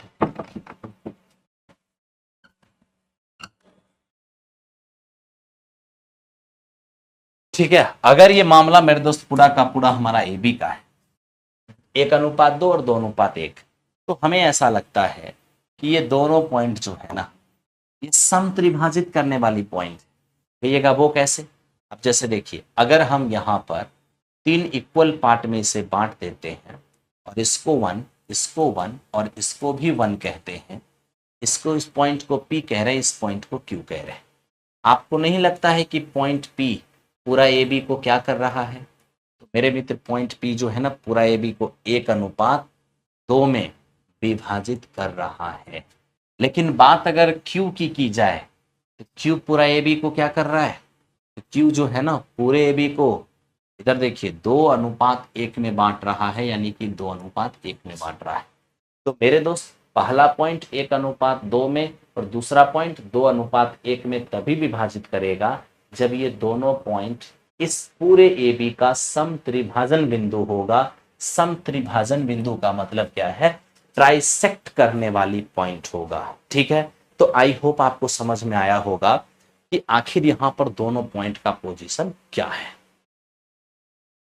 बिल्कुल, रस्का रस्का जी का सही है। आफ्ताब हुसैन, राजकुमारी, अमरजीत सिंह ऑफिशियल, आनंद, राज, अंकु। अरे भाई, ये अमरजीत सिंह ऑफिशियल है, तू तो एकदम बिल्कुल मास्टर के नाम का ही अपना नाम रख लिए। चलो कोई बात नहीं है, अच्छा लगा। ठीक है, ध्यान दो। देखो, एक आयत की लंबाई, बहुत लोग को मैं देख रहा हूं क्या लिख रहे हैं? गुरुजी हृदय के चारों चेंबर से लोट पोट कर प्रणाम करता हूं। आपको भी मेरे दोस्त दिल से आशीर्वाद है, ऊपर वाले से प्रार्थना है। ठीक है। ध्यान दो। देखो, एक आयत की लंबाई 30 सेमी है। कह रहे चौड़ाई लंबाई का 2/3 के बराबर है। उस वर्ग का क्षेत्रफल क्या होगा जिसका परिमाप आयत के परिमाप के बराबर है? अब हम ये देख पा रहे हैं कि चौड़ाई मेरे दोस्त लंबाई का 2/3 है। ठीक है, इसमें इतना सोचना क्या है? चौड़ाई अगर लंबाई का 2/3 है तो लंबाई तो हमारा 30 है, उसका 2/3 करेंगे तब तो ये 20 हो जाएगा, है ना। और लंबाई 30 तो पहले से पता है। अब दोनों का परिमाप बराबर है तो 2 इंटू लंबाई और प्लस चौड़ाई, ठीक, ये हो जाएगा आयत का परिमाप। और 4 गुने भुजा वर्ग का परिमाप होगा। 100 4 से काटेंगे, ये हो जाएगा 25। 25 हो गया हमारे वर्ग की भुजा। और वर्ग की भुजा अगर 25 है तो एरिया हमारा 625 होगा। आई होप इसमें परेशानी आपको नहीं होना चाहिए। ठीक है, आइए दोस्त मेरे चलते हैं क्वेश्चन नंबर नेक्स्ट। अब देखिए ये 100 नंबर क्वेश्चन क्या है। मित्र मेरे, यह हमसे कहता है एक पासे को 2 बार फेंका जाता है, उनके अंकों का योग 10। एक पासे को 2 बार फेंकूं और अंकों का योग 10 हो जाए, जिनमें कम से कम एक बार 5 आने की प्रोबेबिलिटी क्या होगा? अब तनिक सोचना मेरे दोस्त, क्या कहोगे आप? अब देखो ना, एक पासा को 2 बार फेंकें और सम ऑफ डिजिट हमें 10 दिखना चाहिए, तो 10 कब दिखेगा? अंकों का योग 10 तब दिखेगा जब एक पर 4 दूसरे पर 6 होगा, या एक पर 6 दूसरे पर 4 होगा, या मेरे दोस्त दोनों पर ही हमारा क्या होगा? 5 हो जाएगा। ठीक है, क्या कहोगे अब? तो हम ये कहेंगे कि अंकों का योग 10 होना चाहिए। ये क्या हो गया हमारा? ये मेरे दोस्त हमारा इवेंट हो गया। टोटल इवेंट किसके लिए? सम ऑफ डिजिट 10 के लिए। लेकिन मुझे प्रोबेबिलिटी किसका चाहिए? मुझे प्रोबेबिलिटी चाहिए कि अंकों का योग 10 हो, लेकिन उनमें कम से कम एक डिजिट 5 होना चाहिए। तो कम से कम एक डिजिट 5 वाले कितने इवेंट हैं? केवल और केवल मेरे दोस्त एक इवेंट है। ठीक है, और बटा टोटल 1 2 3 घटना, यानी मेरे दोस्त 3 हो जाएगा। तो कम से कम एक 5 का मतलब दोनों पर 5 भी चलेगा। तो अंकों का योग 10 भी होना चाहिए और उस पर कम से कम एक डिजिट 5, यानी दोनों डिजिट भी 5 चल सकता है। तो ऐसा तो केवल एक ही इवेंट है जहां पर अंकों का योग 10 भी हो और डिजिट मेरे दोस्त 5 भी हो। ऐसा एक इवेंट है, और अंकों का योग 10 हो जाए ऐसा 3 इवेंट है। तो इस क्वेश्चन की प्रोबेबिलिटी क्या हो जाएगा? 1/3 हो जाएगा। आइए चलते हैं क्वेश्चन नंबर नेक्स्ट। देखिए, इसमें dot dot dot dot dot dot dot लगा हुआ है। ठीक है मेरे दोस्त, जो कि थोड़ा मिट गया है। 0.12, तो 1 2 3 5 2 3 5 2 3 5, तो हमें ये लग रहा है 2 3 5 2 3 5 2 3 5 2 3 5। ये देखिए ना, 2 3 5 2 3 5 2 3 5 बार बार रिपीट हो रहा है। इसका मतलब ये हुआ कि इसे हम शॉर्टकट में चाहें तो 0.1235 ये तीनों रिपीट हो रहा है तो आप इस तीनों पर रेकरिंग डाल दीजिए। जैसे ही आप डालते हैं ये 1235, ठीक है। 3 डिजिट पर रेकरिंग है तो आप 3 9 का इस्तेमाल कीजिए। एक पर रेकरिंग नहीं है तो आप इनमें से एक घटा दीजिए, ओके। और बिना रेकरिंग वाले के लिए 0 दे दीजिए, तो ये हो जाएगा आपका 1234। और मेरे दोस्त ये 9990 बहुत करेंगे, 2 से कटेगा 617 हो जाएगा। और नीचे मेरे दोस्त 49 दूनी 98, 9 दूनी 18, 5 दूनी 10, ये हमारा रिजल्ट जाएगा। ऑप्शन नंबर बी इस क्वेश्चन का आंसर हो जाएगा। हमें लगता है कि रेकरिंग वाली पॉइंट आपको समझ में जरूर आता होगा। ठीक है मेरे दोस्त, आओ चलते हैं क्वेश्चन नंबर नेक्स्ट की ओर। अब इसे देखो मेरे दोस्त, ये क्या है? त्रिभुज के 3 पॉइंट देकर त्रिभुज का परिमाप मांगा है। सबसे पहले क्या करना होगा? परिमाप के लिए तो भुजा निकालना होगा ना। तो त्रिभुज का तीनों पॉइंट 0,4 दिया है, 0,0 दिया है, और मेरे दोस्त ये हमारा 3,0 दिया है। ठीक है, अब क्या करें हम? तो हम एक काम करना क्या है, आपको डिस्टेंस फॉर्मूला से डिस्टेंस निकालना है। क्या हो जाएगा? दो बिंदु के बीच की दूरी, x के डिफरेंस का स्क्वायर तो 0 ही होगा, y के डिफरेंस का स्क्वायर 16 तो मेरे मीटर 4 हो जाएगा। फिर देखो x के डिफरेंस का स्क्वायर तो 0 में 3 गया, 3 का स्क्वायर 9 हो जाएगा। y का डिफरेंस यानी 4 में 0 गया, 4, 4 का स्क्वायर 16, ये हमारा होगा 25, और 25 का स्क्वायर रूट हमारा 5 हो जाएगा। अगर इन दोनों पॉइंट के बीच का डिस्टेंस हम फाइंड करने जाएंगे तो क्या होगा? 0 - 3, 3 का स्क्वायर 9 हो जाएगा, 0 - 0, 0, 0 का स्क्वायर 0 हो जाएगा, ये फाइनली हमारा 0। यहां से कितना आ गया? 4, 3, 7, 7, 5, 12। तो मेरे दोस्त 12 यहां पर पेरीमीटर हो गया। आपने 12 परिमाप तो निकाल लिया होगा। ठीक है, आज का मोस्टली क्वेश्चन कैलकुलेटिव था। कोई बात नहीं मेरे दोस्त, अगर कैलकुलेटिव है तो क्या हुआ, करना है उसको। ठीक है, आइए अब इसको देखते हैं और विचार करते हैं कि ये क्या है। देखिए ये भी इतना आसान नहीं होगा मेरे दोस्त, इसे भी आपको करना होगा। अब आपको ये बात पता है कि माध्य बराबर क्या होता है? सिग्मा एफ एक्स और बटे सिग्मा एफ। तो थोड़ा सा तो आपको कैलकुलेशन करना होगा, यानी जल्दी से यहां पर आपको 2 पॉइंट निकाल लेना चाहिए। ठीक है, एक तो आपको x निकालना चाहिए, दूसरा आपको एफ एक्स निकाल लेना चाहिए। आइए देखते हैं क्या होता है। f और x और एफ एक्स दोनों ही निकालेंगे। x बराबर क्या है मेरे दोस्त? तो l + u और y में 2। ठीक, 100 का आधा हो जाएगा 50, 300 का आधा हो जाएगा 150, 500 का आधा हो जाएगा 250। तो देखो ना, 100 बढ़ा, 100 बढ़ा, 100 और बढ़ा दो, 100 और बढ़ा दो। ठीक है, अब मेरे दोस्त एफ एक्स करो, एफ एक्स करो। तो जैसे ही एफ एक्स करोगे, ये एफ ये फ्रीक्वेंसी है, ये आपका एक्स है। 6 × 50 ये अपना 300 हो जाएगा, 9 × 150 ये 1350 हो जाएगा, 15 × 250 तो 0, 15 × 5 = 75, और 30 × 7 = 37 होगा। 12 × 35 12 × 5 = 60, 12 × 3 = 36 और 6 = 42, और ये 0 8 × 5 = 40, 8 × 4 = 32 और 4 = 36। अब आप मेरे दोस्त इसे ऐड कर लीजिए। जैसे ही आप ऐड करेंगे 37.5 और ये हो जाएगा हमारा 13.5, तो 38 13 51, 51 और 3 5400, ये 5400 हो गया। और इनको जोड़ने से क्या होगा? तो मित्र मेरे ये 5400 है, और इन्हें देखो तो ये 8 और ये 7 7800 हो जाएंगे। फाइनली ऐड करने के बाद 00 8 4 12, 12 और 1 हो जाएगा 13, यानी 13,200 आपको दिखेगा मेरे दोस्त ये ऐड करके। और बाकी यहां पर आप देखो 15 15 30, 30 और 20 क्या हो जाएंगे? 50 हो जाएंगे।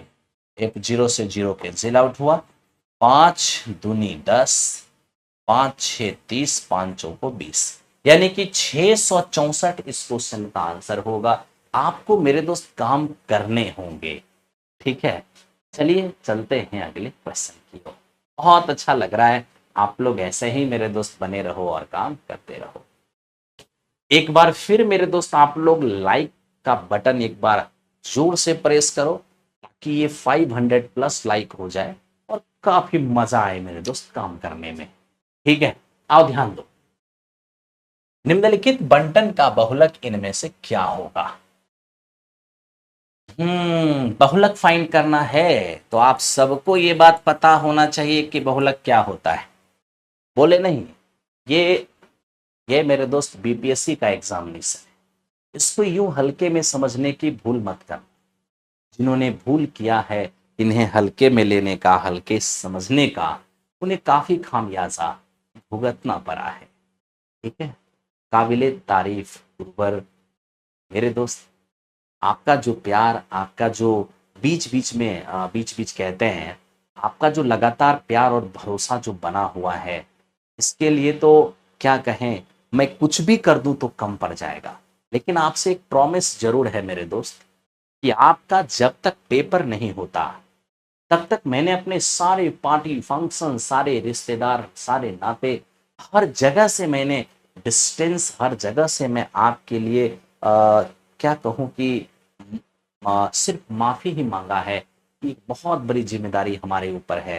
हमारे भाई लोग, हमारे जो भी साथ में जुड़कर प्रिपरेशन करने वाले अभ्यर्थी हैं, आप सभी के लिए मेरे दोस्त अभी तो हमने सिर्फ और सिर्फ पूजा, फंक्शन, पाठ यही सब त्यागा है।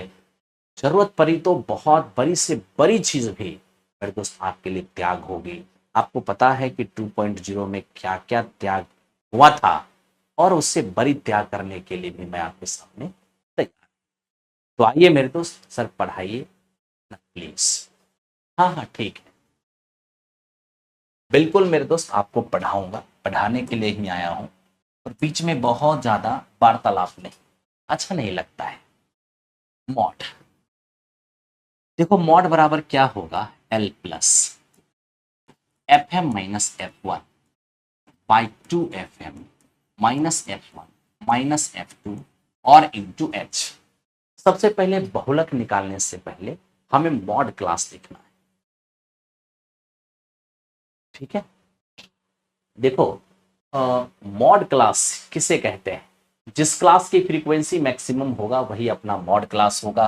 तो देखो मैक्सिमम फ्रीक्वेंसी है 27, तो यही क्लास हमारा मॉड क्लास है।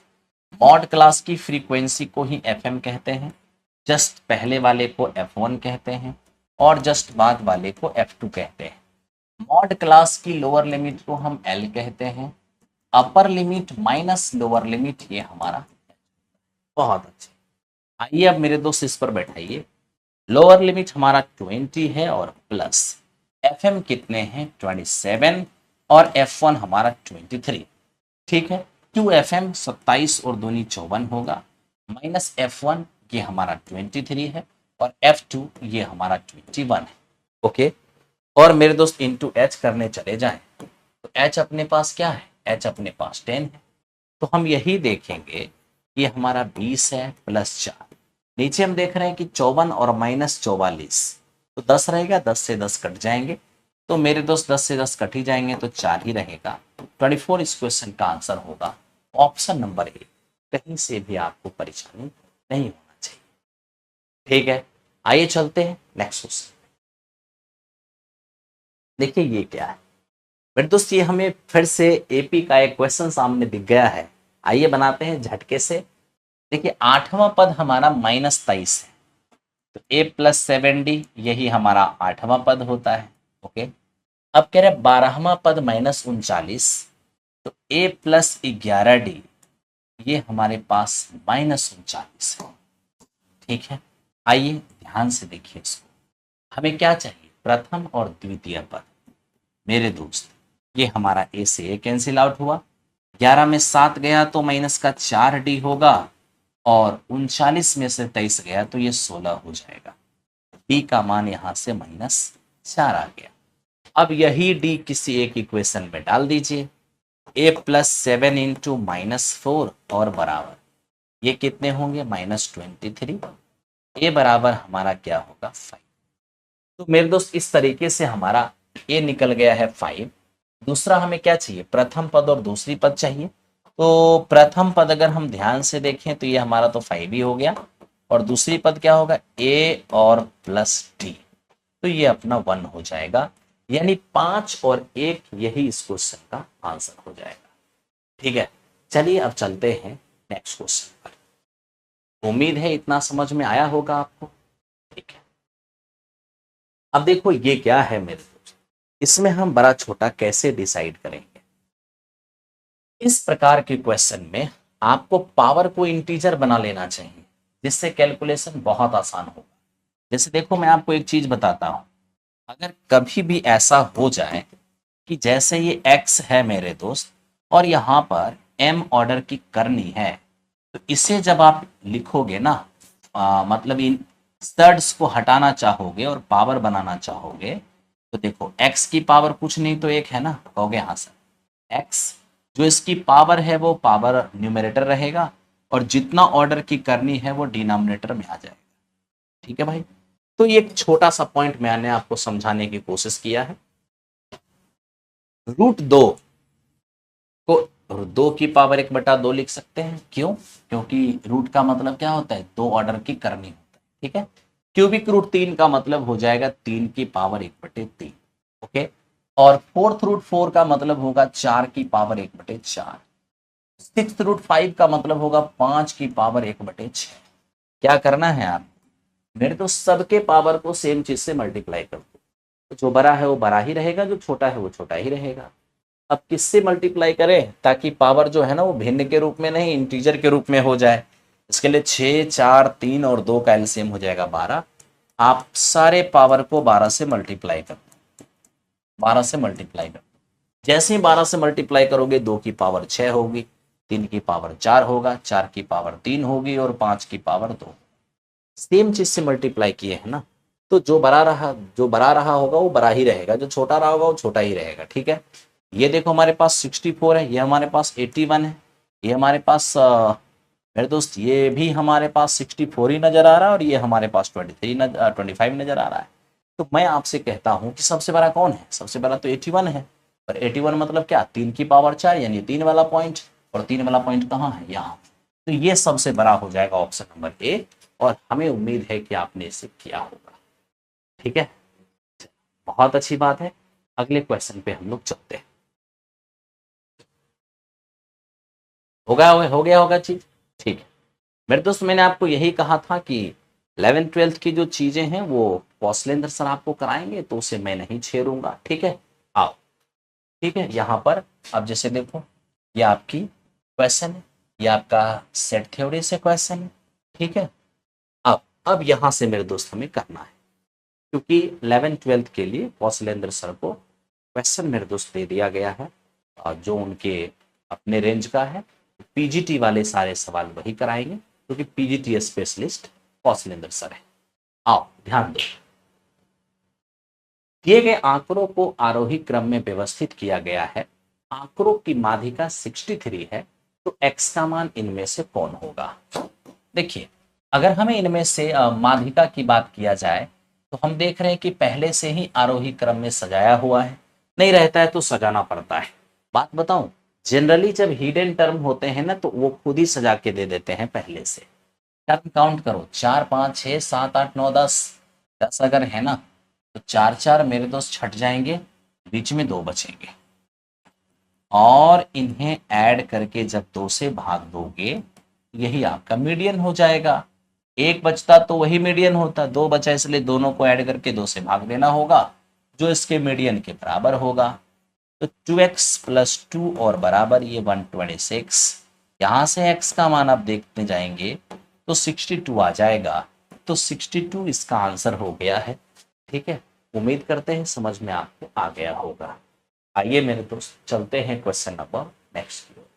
अब देखो ये क्या कह रहे हैं, ये कह रहे हैं कि 2 धनात्मक संख्या का योगफल 27 है, उनके वर्गों का अंतर 81 है, तो दोनों संख्या में से बड़ी संख्या क्या होगी।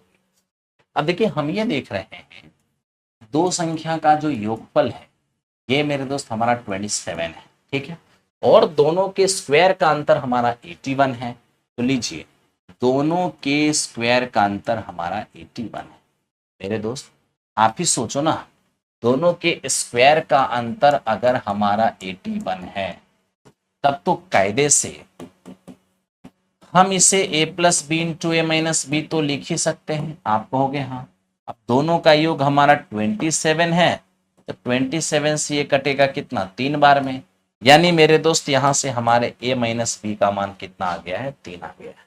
तो लीजिए a माइनस बी का मान हमारा 3 हो गया है। बड़ी नंबर चाहिए तो ऐड कर दीजिए, 2a बराबर हमारा 30 हो जाएगा, बड़ी नंबर हमारा 15 हो जाएगा। सोचने की कोई बात ही नहीं है। ठीक है, तो इस तरह से 15 आपके इस क्वेश्चन का आंसर आया है। चलते हैं क्वेश्चन नंबर नेक्स्ट। सर कितना नंबर इस सेट में आएगा कि हम सेफ जोन में रहेंगे? अगर आपको इस सेट के अंदर मेरे दोस्त 90 के आसपास अगर आ रहा होगा तो आप सेफ जोन में रहेंगे, क्योंकि अगर इस सेट में आपको 90 के आसपास मार्क्स आ रहा होगा तो पेपर में आप 100 के आसपास पहुंचिएगा एग्जामिनेशन में, जो कि आप एक सेफ जोन में रहिएगा। ठीक है, चलते हैं क्वेश्चन नंबर नेक्स्ट।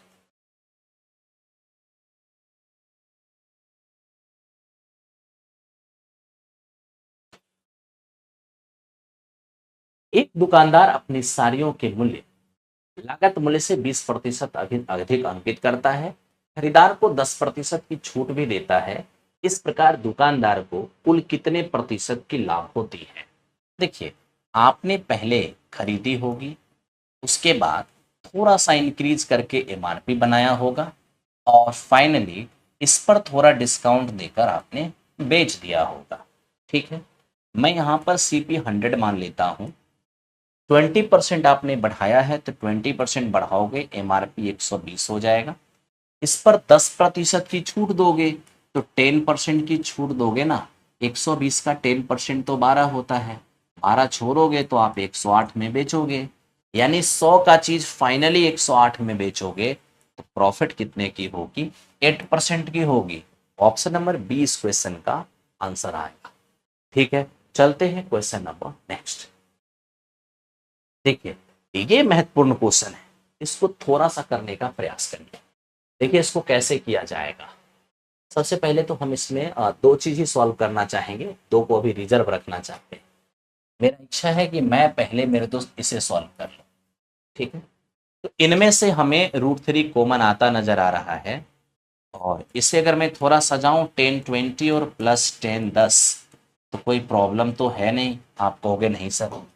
अब देखो, अब जब हम इसको देख रहे हैं ना तो थोड़ी सी एक फीलिंग्स आ रहा है। क्या फीलिंग्स ये आ रहा है कि अगर मैंने यहाँ पर 1 माइनस 10 20 इंटू 10 10 से डिवाइड कर दें, और इसी चीज से 1 माइनस 10 20 और इंटू 10 10 इसी चीज से मल्टीप्लाई कर दें, क्या ही फर्क पड़ता है? कोई फर्क नहीं पड़ेगा। फिर से ये चीज कट के जो पहले से था वही रह जाएगा। आप कहोगे हाँ सर, लेकिन मेरे दोस्त अब यहाँ देखो, √3 इंटू, अगर मैंने इससे गुना और इससे भाग और गुना किया है तो इससे एक रिजल्ट बनेगा। क्या? 10a plus 10b by 1 minus 10a into 10b। ये क्या रिजल्ट बन जाएगा? 10 ऑफ एंगल ए और प्लस बी बन जाएगा। ठीक है, और इनटू जैसे ये हमारे पास 1 माइनस 10 20 और इंटू 10 10 है, इसको एज इट इज रहने दीजिए। अब यहाँ देखिए ये हमारा √3 है, और 10 30 ये भी हमारा 1/√3 है। ठीक है, और यहाँ आप देखेंगे 1 माइनस ये 10, ध्यान दीजिए मेरे दोस्त, 1 माइनस 10 20 और इंटू 10 100 10 10 तो रह ही जाएगा। अब हम ये देख रहे हैं कि √3 से √3 हमारा कैंसिल आउट, ये बच गया ना। अब उसको भी ले आइए, वहां से मेरे दोस्त मैंने छोड़ा 10 10 और इंटू 10। अब देखिए ये चीज माइनस में प्लस में ये भी खत्म हो जाएगा, रिजल्ट क्या बचेंगे? फाइनली एक बचेगा। तो इस क्वेश्चन का आंसर हमारा एक हो गया है। हम उम्मीद करते हैं कि आपको समझ में।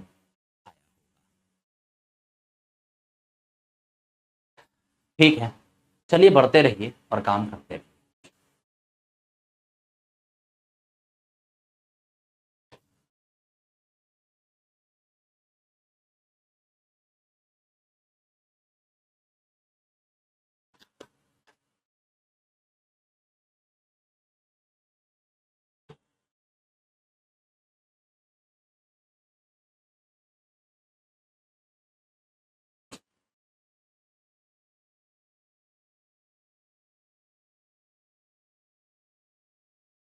अब देखो इसको, ये क्या है मेरे दोस्त, देखो अब यहाँ पर मैं कुछ बच्चों का कमेंट देख रहा हूँ। एक बच्चे हमसे पूछ रहे हैं, वर्षा सिंह कह रहे हैं कि सर कोई न्यू बैच आ रहा है क्या? ये मैं किस रूप में लूँ, बैंक के रूप में लूँ या फिर सच में आपको बैच की ज़रूरत है? तो मैं आपको अगर इंफॉर्मेशन दूंगा, 4.0 के लिए बैच आया है, ठीक है, और बैच चल रहा है 4.0 के लिए। लेकिन 3.0 का तो पेपर बेहद नज़दीक है, उसमें तो आप प्रिपरेशन कर ही रहे हैं, ठीक है। तो ज़रूरत है तो किस चीज़ के लिए? अगर 3.0 के लिए ज़रूरत होगा, फास्ट रिवीजन में आप आ सकते हैं, ठीक। आइए,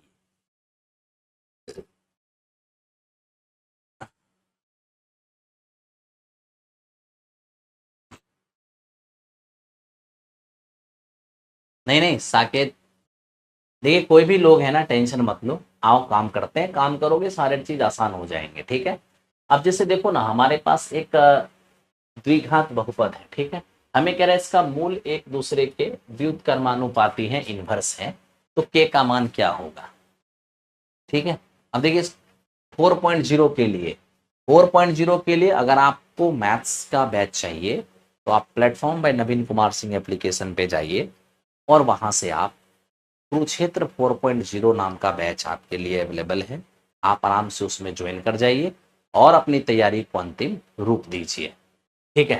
ध्यान दीजिए, दो मूल एक दूसरे का इनवर्स है, तो मेरे दोस्त अगर ये एक को अगर मैं अल्फा मान लेता हूं तो दूसरा क्या होगा, इसका जस्ट इनवर्स हो जाएगा। ये होते हैं एक दूसरे के इनवर्स। अगर दो मूल अल्फा और बीटा मान लेते हैं तो हमें कहा गया है कि एक मूल जो है वो दूसरे के इनवर्स है, हो गया दूसरे का इनवर्स, ठीक है मेरे दोस्त। एक मूल दूसरे के इनवर्स है, यानी दूसरे को जैसे दो मूल है ना, एक को इनवर्स करोगे तो दूसरे के बराबर होगा, इसी को कहा जाता है एक दूसरे के इनवर्स, ओके। अब यहाँ से हम देखते हैं तो अल्फा इंटू बीटा हमें 1 नजर आता है, और अल्फा इंटू बीटा यानी कि मूलों का गुणनफल ये होता है सी बाई ए। सी वो है जिसमें एक्स नहीं लगा, ए वो है जो एक्स स्क्वायर का गुणांक होता है, के स्क्वायर प्लस 4। तो आइए ले आए यहाँ पर, ये हो जाएगा 4k और बटे ये के स्क्वायर प्लस 4 बराबर क्या, 1। तो आप यहां से देखेंगे कि 4k बराबर के स्क्वायर प्लस 4 है। के स्क्वायर 4k को उस पार ले जाओगे तो -4k और +4 बराबर क्या होगा, 0 होगा, ठीक है। अब यहां से देख रहे हैं कि A square minus 2 plus B square, ये हमारा होगा के माइनस 2 का, एकदम ध्यान से मेरे दोस्त आपको देखना है, के-2 का होल स्क्वायर बराबर 0। तब तो यहाँ से के का मान 2 नजर आ रहा है ना। के का मान क्या नजर आ रहा है, 2 नजर आ रहा है। चलिए बहुत अच्छी बात है, इसी तरह से आप लोग काम करते रहिए, बहुत अच्छी बात है, बहुत अच्छा लग भी रहा है और लगातार आप लोग आंसर दे भी रहे हैं, बहुत बढ़िया।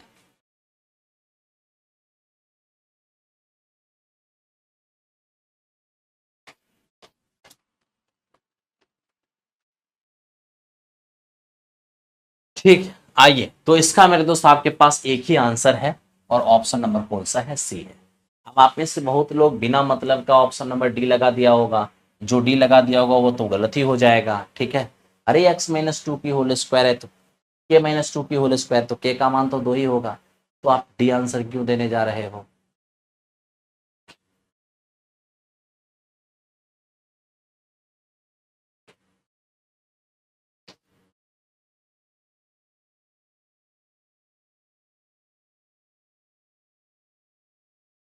चल आगे बढ़ते हैं, अगले क्वेश्चन को देखते हैं।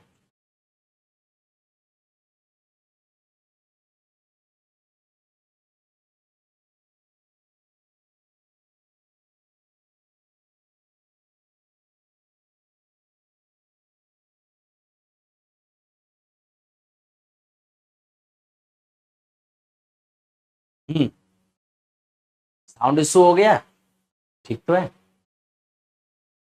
देखिए 0.1211211112 डॉट डॉट डॉट क्या है दोस्त मेरे? आपको मैं एक चीज बताता हूं,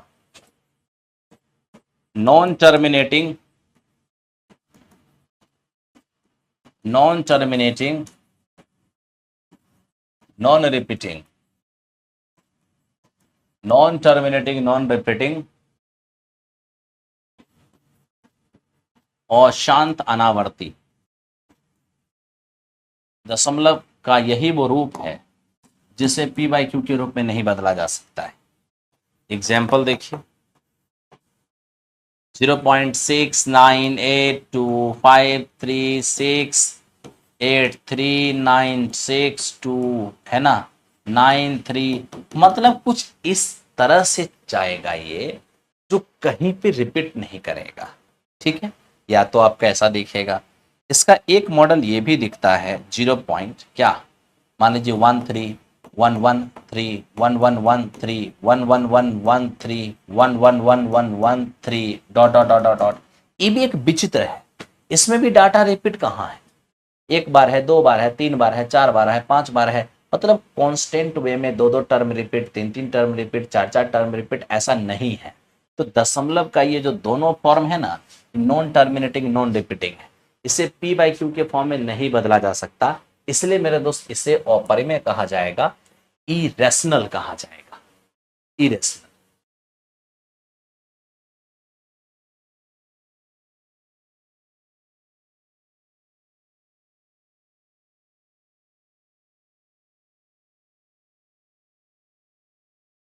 आपका सारा कोर्स नहीं चल रहा है, क्या बात है? झूठ क्या बोल रहे हो? सब कोर्स चल रहा है। अब जो कोर्स कंप्लीट हो गया वो कोर्स कैसे चलेगा? अब जो कोर्स नहीं कंप्लीट है तो सारा कोर्स चल रहा है, ऐसे काहे बोल रहे हो? हैं? चलो ध्यान दो। देखो मेरे दोस्त, ये कह रहा है 2,3 की दूरी मूल बिंदु से क्या होगी।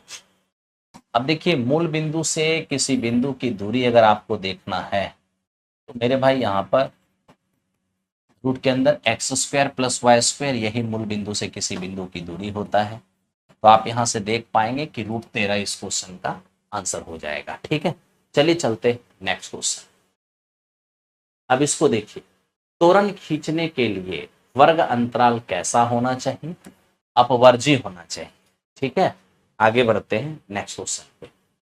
अब इसको देखिए मेरे दोस्त, ये क्या है? ये कह रहा है 20%, 20% और 10% के तीन लगातार छूट का एकल छूट क्या होगा? छूट दिया जाता है एमआरपी पर और छूट देने के बाद बेच दिया जाता है। अगर आप 20% की छूट देंगे यानी 100 का चीज आप बेचेंगे 80 में, फिर आप 20% की छूट देंगे यानी कि 100 का चीज आप बेचेंगे 80 में। छोड़िए ना, उतना हटाइए ना, 20% का मतलब 1/5 भी तो होता है। तो 5 का चीज एक का छूट देंगे तो 4 में बेचेंगे, फिर से 20% का छूट यानी 1/5 की, तो 5 एमआरपी पर एक छोड़ेंगे तो 4 में सेल करेंगे। मेरे मित्र 10% की छूट का मतलब होता है 1/10 की, यानी कि 10 एमआरपी पर एक छूट देंगे तो आप 9 में बेचेंगे, है ना। चलिए आइए अब इसको देखते हैं। ये 5 6 25 और दहे का ये 250 हो जाएगा और ये 16 नमे 144 हो जाएगा। अब देखिए, दो तीन लगातार छूट देने के बाद ढाई का 100 का चीज बेचे हैं 144 में, छूट कितने की? 6, 4 में 4 गया तो 0 हो जाएगा। ठीक है, और 2 में से 1 गया तो 1 हो जाएगा। 106 की आपने छूट दिया है, किस पर? तो मेरे दोस्त 250 पर, इंटू 100। अब देखिए 25 25 दहे का और 25 चौके, अब 4 से इसको गुणा करेंगे तो हो जाएगा 424/10, एक अंक पहले डेसिमल होगा, यानी 42.4, 42.4 एक्चुअल में ऑप्शन नंबर सी था, जहां से 4 थोड़ा सा मिट गया है, तो वही आपका आंसर था। ठीक है, आइए मेरे दोस्त चलते हैं क्वेश्चन नंबर, क्या लिख रहा है?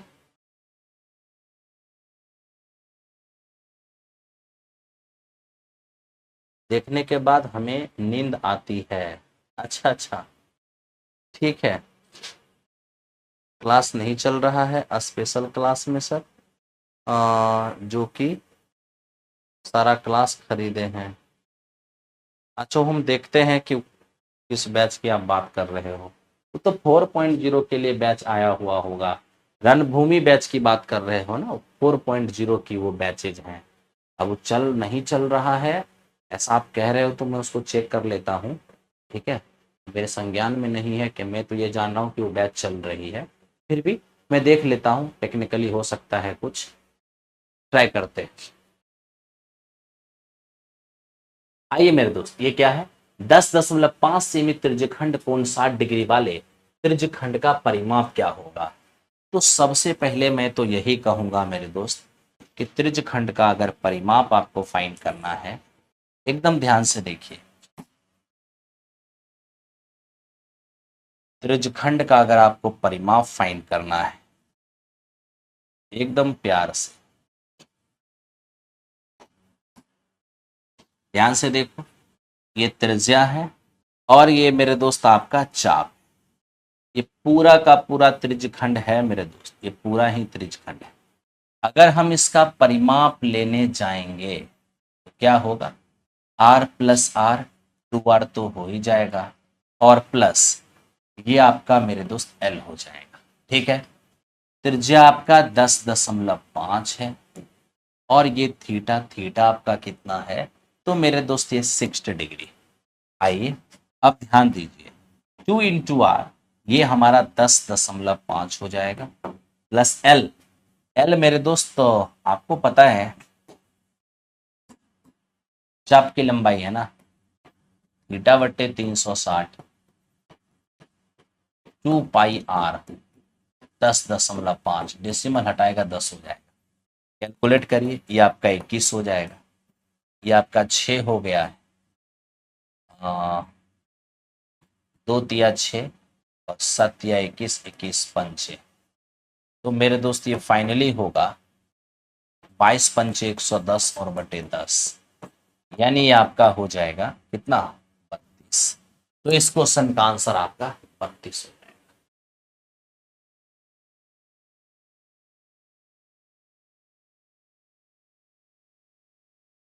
हो गया?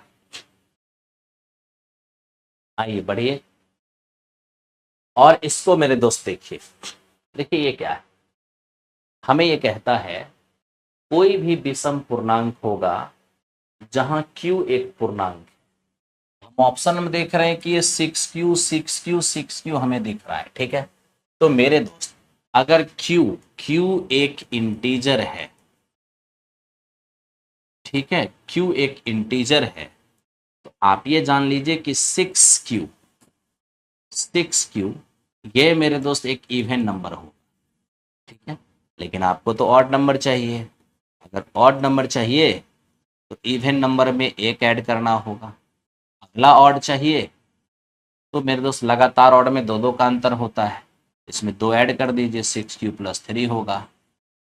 ठीक है, अगला ऑड चाहिए, दो और इसमें ऐड कर दीजिए, 6q + 5 होगा, फिर 6q + 7 होगा। इसी तरीके से बढ़ता जाएगा। तो आप देख लीजिए ना, एक ऑप्शन मात्र आपको दिख रहा है, क्या? ऑप्शन नंबर ए, जो 6q + 1 है। ठीक है, 6q + 1 है। चलिए मेरे दोस्त चलते हैं क्वेश्चन नंबर नेक्स्ट की। और अब बात मेरे दोस्त इसकी करते हैं, इस पर थोड़ा ध्यान दीजिए। 21 छात्रों का माध्य भार 21 हो, उनमें से एक 21 केजी भार वाले छात्र को हटा दिया जाए, तो उस छात्र को हटाने पर बने समूह का माध्य भार क्या होगा? मित्र मेरे, मैं आपको एक चीज बताता हूं, क्या हो गया? अगर किसी समूह का, अगर किसी समूह का एवरेज 21 हो, मतलब जितना एवरेज और उतना ही उम्र के व्यक्ति को बाहर लेके चला जाओ या अंदर लेके आ जाओ, एवरेज पे कोई फर्क नहीं पड़ता। अगर 21 साल किसी टीम का एवरेज है, तो आप 21 साल के व्यक्ति को बाहर ले जाओ या 21 साल के व्यक्ति को आप अंदर लेके आ जाओ, मेरे दोस्त कोई फर्क नहीं पड़ता उनके एवरेज पर। ठीक है, तो आपका आंसर यही हो जाएगा, 21 हो जाएगा। ठीक है, अब कुछ बच्चे कह रहे हैं कि सर 111 नंबर क्वेश्चन लिखिए। तो मेरे साथियों, अब आज मैंने आपको 50 क्वेश्चन सॉल्व किया है, ठीक है ना? और 50 क्वेश्चन सॉल्व किया है। और यहाँ से जो बचे हुए क्वेश्चन हैं वो कल की क्लास में मेरे दोस्त क्वेश्चन किया जाएगा, ठीक है। तो हम लोग अब कल मिलेंगे। हमारा टाइमिंग 9:30 बजे रात में जो टाइम होता है, 9:30 बजे रात में हम मिलेंगे। और 9:30 बजे रात से आपकी क्लास बिल्कुल ऐसे ही 12, ठीक है, 12 से 1 बजे तक आपकी क्लास चलती रहेगी, 12 PM तक यही आपकी क्लास का रेंज होगा, ठीक है।